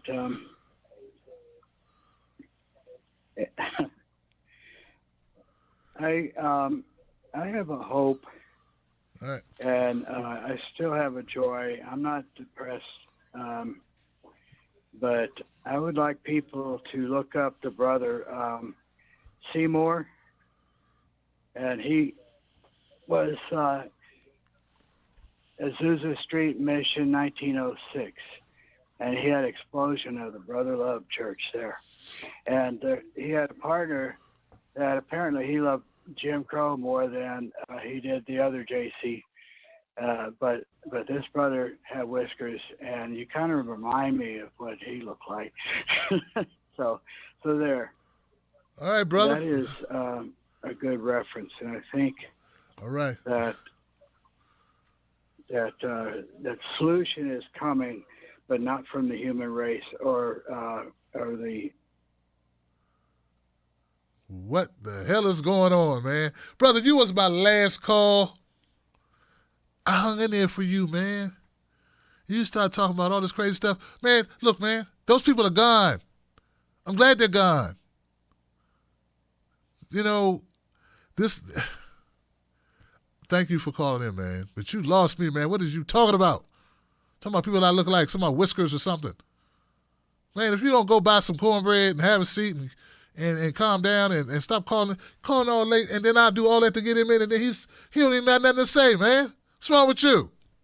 What the hell is wrong with you, sir? You get off my phone line. It's craziness. I'm going to call the Tim Black Show, and I don't know why, but I'm just going to call up here and talk about random shit. I don't know. Come on, man. All right, but I love you, man. I love you. Be good. Be good. We need some election integrity in our life. That's all, brother. We working on it. We working on it. Well, we're not really working on it, but you know. All right, so I'm going to go to first super chat. We got a new member called Diana Gray. Diana Gray, welcome to the Wolfpack, Diana. Thank you. 99 Nation, Tim, freedom, freedom. That's right. We is free. Now let's go fight for it because we're not all the way free yet. We need more. George Allen, the debates. Go on, Tim. Go in on MSM. I guess that's what you say. Go on MSM. I don't know what that means. But I love you for it, George Allen, for the donation. Jim Garrison, what's up, Johnson? What's up with you, Johnson? How you feeling? Have a good weekend, Johnson. Have a good turkey day, Johnson, or vegetable whatever thing day. They probably got something of a plant-based turkey out there somewhere. Man, I haven't eaten meat the last couple of days. Just plant-based stuff, and it's like, my son's a vegetarian, so he was home over the last few days, and then even with him not here, he wasn't even here, and we weren't even eating meat because it's just, it's weird. Like you got substitutes now. It's like Tony D says you should chat with Ron and Graham. I chatted with Ron and Graham before, man, but a lot. Like those are my guys. I'm really cool with them. But yeah, so they got something going on there. They got something like live that they do that's fun. Let me know, man. Wizard King. Joe being in the race makes Bernie look younger. It makes Bernie look more cognitively functional. It makes Bernie look smarter and more with it, more coherent. Still with us. Backdoor man. Okay, I don't know, man. Some backdoor man, like the door's closed, bro. I said the door is closed, back door, man. The door is closed with a lock on it. Letitia Cortez says, thanks for tackling issues that deal with minorities and are important to us. Sanders 2020. Yeah, well, I tackle issues that deal with black people. I don't know no minorities. But I tackle issues that deal with Latinos, black people, Native Americans, LGBTQIA people. I'll tackle any issue. Put the issue in front of me. If I got a knack for it, if I feel like it's something I need to address, I will. But yeah, I don't group it. I don't do the minority thing. But I understand what you meant. But it's little stuff like that I want us to get away from because people don't really appreciate it. Like this whole culture came around. It's like, don't say black. No, say black. It's okay, Don't listen. They don't know what they were talking about. They don't get to decide. We do. Chester Williams said, Joe Biden championed the 94 crime bill, hoping to resurrect the Jim Crow era. Biden in a tie with Buttigieg for the least likable in the race. No, but you know what? His fake demeanor, like you're right. He has this fake demeanor that floats around him, this aura of he's old Joe and he's a good guy, and it's, but a lot of people fall for it. But then we have a display like him saying, with the interaction with the brother, Mr. Rojas, And he's like, just go vote for Trump. Shit, you want Trump, go vote for Trump. Like, that's like, okay, buddy, well, that was kind of like he didn't give a damn. Like, when Pete did that to black folks, it was like a really big deal. It's like he told black people, I don't want your vote. I'm not trying to get your vote. And that became a big deal, right? Biden does it. First time you probably heard about it was here or on Twitter. It hasn't become a big deal. So Warren's people were asked if it's true they're flying big money donors to rallies. Woo! No comment.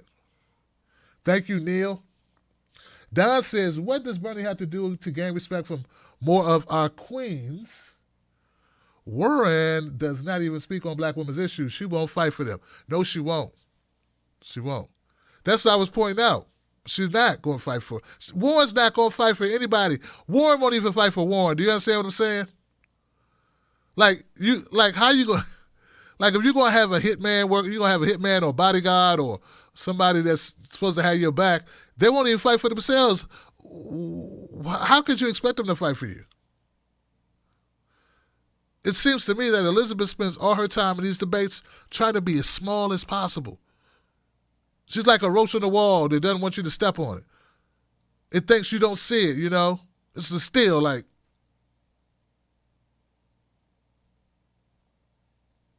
Hoping nobody notices that it's a roach on the wall.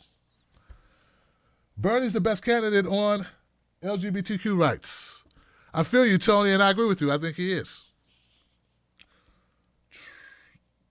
Kenny Gott said, Bernie 20. Thank you for the donation, Kenny Gott. King Gott said, keep doing what you're doing. Thank you again, my brother. Benjamin B says, Tim Pete is a Rhodes Scholar, like Rachel Maddow. Check out the imperialistic history of the program and its founder, Cecil Rhodes. There's plenty there for the black community to be suspicious of. Thrasher says, current affairs article about Pete was great. Everyone should check it out and share it. Hoosiers, check out Ken for Congress and Independent being ignored by INO5. I don't know what that is, brother. Pop Reality says, we must find the revolution like MLK had. Bernie 2020. Rock Lee said Bernie raised $182 million by April 2016. Imagine 2020. Oh, he's going. It's crazy, right? I would be surprised if he didn't double that. Real talk. Even with all these people in the race, he's still surpassing the numbers when it was just him and Hillary. Think about that. He was the only alternative candidate, really, from Hillary in the mainstream two-party system, right? And he's doubled he's raised more money this time with all these other people, with 19 other people running. He's still outraised himself. He's already beaten himself from last election with all these people in his lane, even with the addition of Elizabeth Warren, even with the addition of people like Tulsi Gabbard and Andrew Yang, who some callers alluded to have a tendency to pull votes, or some of their votes are coming at Bernie's expense. But think about the reality of that. He's going to be all right. Only way we get to choose the nominee is if he also ran supporters get behind Bernie. Otherwise, the superdelegates will choose Pete, Liz, or Joe. Thank you, Trudy. Thrasher also said, for arguments against private insurance, Google Stanford private insurance history and read the article. It'll help you articulate why we need single payer. Have you ever read about Thomas Sankara, Wizard King, Thomas Sankara? I don't think I have. Pop Reality says, I'm the last caller from Griffin at Lion Sturrock Tower. Please donate to Jessica Cisneros and Shahid Buttar. Shahid Buttar, my brother. You know Shahid's been on this show, right? You know that, right? I've donated to him and I promoted him, and I will continue to do so. And this is not my first time supporting Shahid. I want to have him back on the show as well. And recently I saw him on like TYT, which is great. And I think he was also on either Sam Cedar. I think it was on the Majority Report, right? or Michael Brooks show. It was one of those he was also on. So that's great. And I love to see him getting on even bigger platforms and going on and doing this thing. Please don't. Okay, if the DNC cheats, we take their streets. We take to the streets. We take their streets. He means take their seats. If the DNC cheats, we take their seats. If DNC cheats, we take their seats. Yang on Russia, China's worse than Liz. Woo! Yang's worse on Russia and China than Liz. Wow. How'd that happen? Yang don't know. He just say whatever he think they want him to say. Freedom dividend. I'm giving you money. I want to give you money. What's wrong? I don't need to know nothing about Saudi Arabia. Here, take this $1,000 and get off welfare. Stop getting food stamps. Shut down these entitlements. But yeah, I just don't think that I don't think it's in his wheelhouse. It's not who he is. He's not a politician. The Watcher, which means maybe he should stop talking about it. But he knows which side of the issue to be on, if not to get shut down by mainstream media. So it's like, say what's safe with mainstream media so he can get more coverage, I guess. That's a guess, guys, not a diss. The Watcher, he gave to the show, or she gave to the show, and so did Marcus Will. Thank you for giving to the show. And, yeah. Woo! Part of the people I'm trying to tell you. Now, don't forget, guys, join the Tim Black Wolfpack VIP club list. VIP club list. Look, text club. And I'm going to be giving out free stuff, okay? And you guys are going to be people I let know when I go on something special, when there's ever an announcement about the show, important announcement. And it's going to be our way to communicate. We need to work outside. Most of us don't check our email anymore. So what's a way to stay in touch that's really cheap? Text. Most of us text for free. So there you go, guys. And it's just our way of moving on, moving this show up, and circulating the truth, man. So thank you so much, guys. I'm Real Tim Black on Facebook and the Twitter. I'm Tim Black and Night on Instagram. I got nothing but love for you. Thank you to everybody for coming out tonight and sticking long, staying with us tonight while we did this. Sorry about those freaking phone calls. We did pretty good, though, didn't we, Facebook? Shout out to my moderators. Shout out to my folks over at the Tim Black Speak On It group. Text 21,000. Cornbread to 21,000. Text the word cornbread to 21,000. That's the number, 21,000. And become a member of the Tim Black VIP, Tim Black Wolfpack VIP Club. Text Club, guys. Is that it? Rebecca Lane just made it in, fam. Well, thank you for making it in, Rebecca. I'm glad you're here. Same thing to John. What's up, John? What's up, Ginger?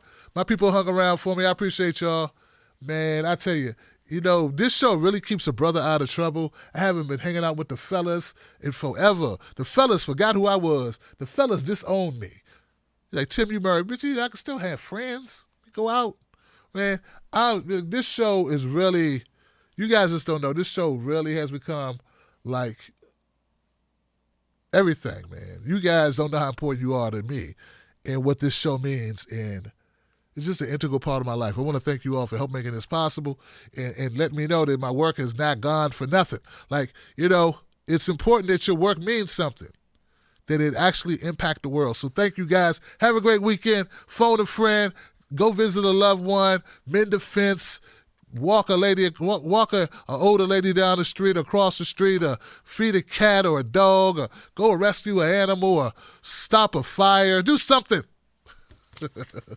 And if nothing else, go tell somebody about Bernie Sanders and tell them about the new revolution. Tell them that we got a world to save, and it ain't going to save itself. All right, y'all. I got nothing but love for you. Sprinkle some facts on them. Don't let nobody take your cornbread. People power. Peace.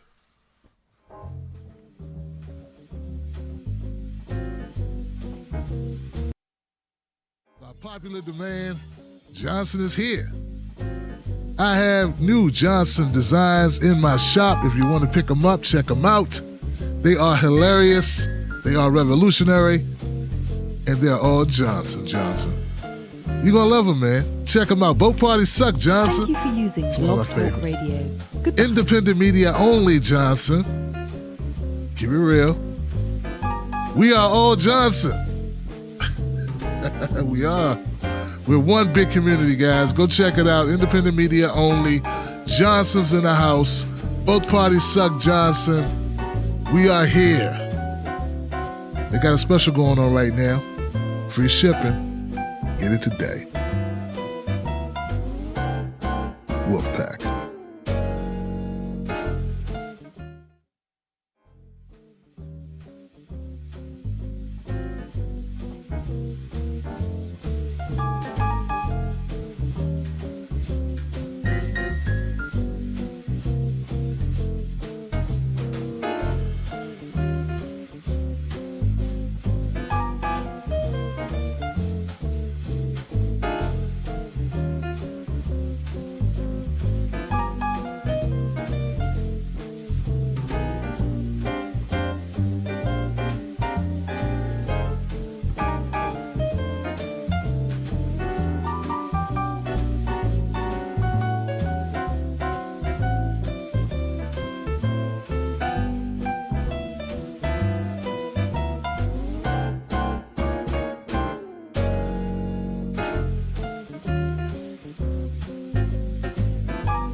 I wanted to return back to this issue of black voters.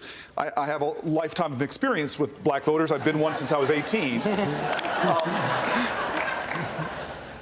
Nobody on this stage should need a focus group to hear from African-American voters. Black voters are pissed off, and they're worried. They're pissed off because the only time our issues seem to be really paid attention to by politicians is when people are looking for their vote. And they're worried because the Democratic Party, we don't want to see people miss this opportunity and lose because we are nominating someone that isn't trusted, doesn't have authentic connection. And so that's what's on the ballot, and issues do matter.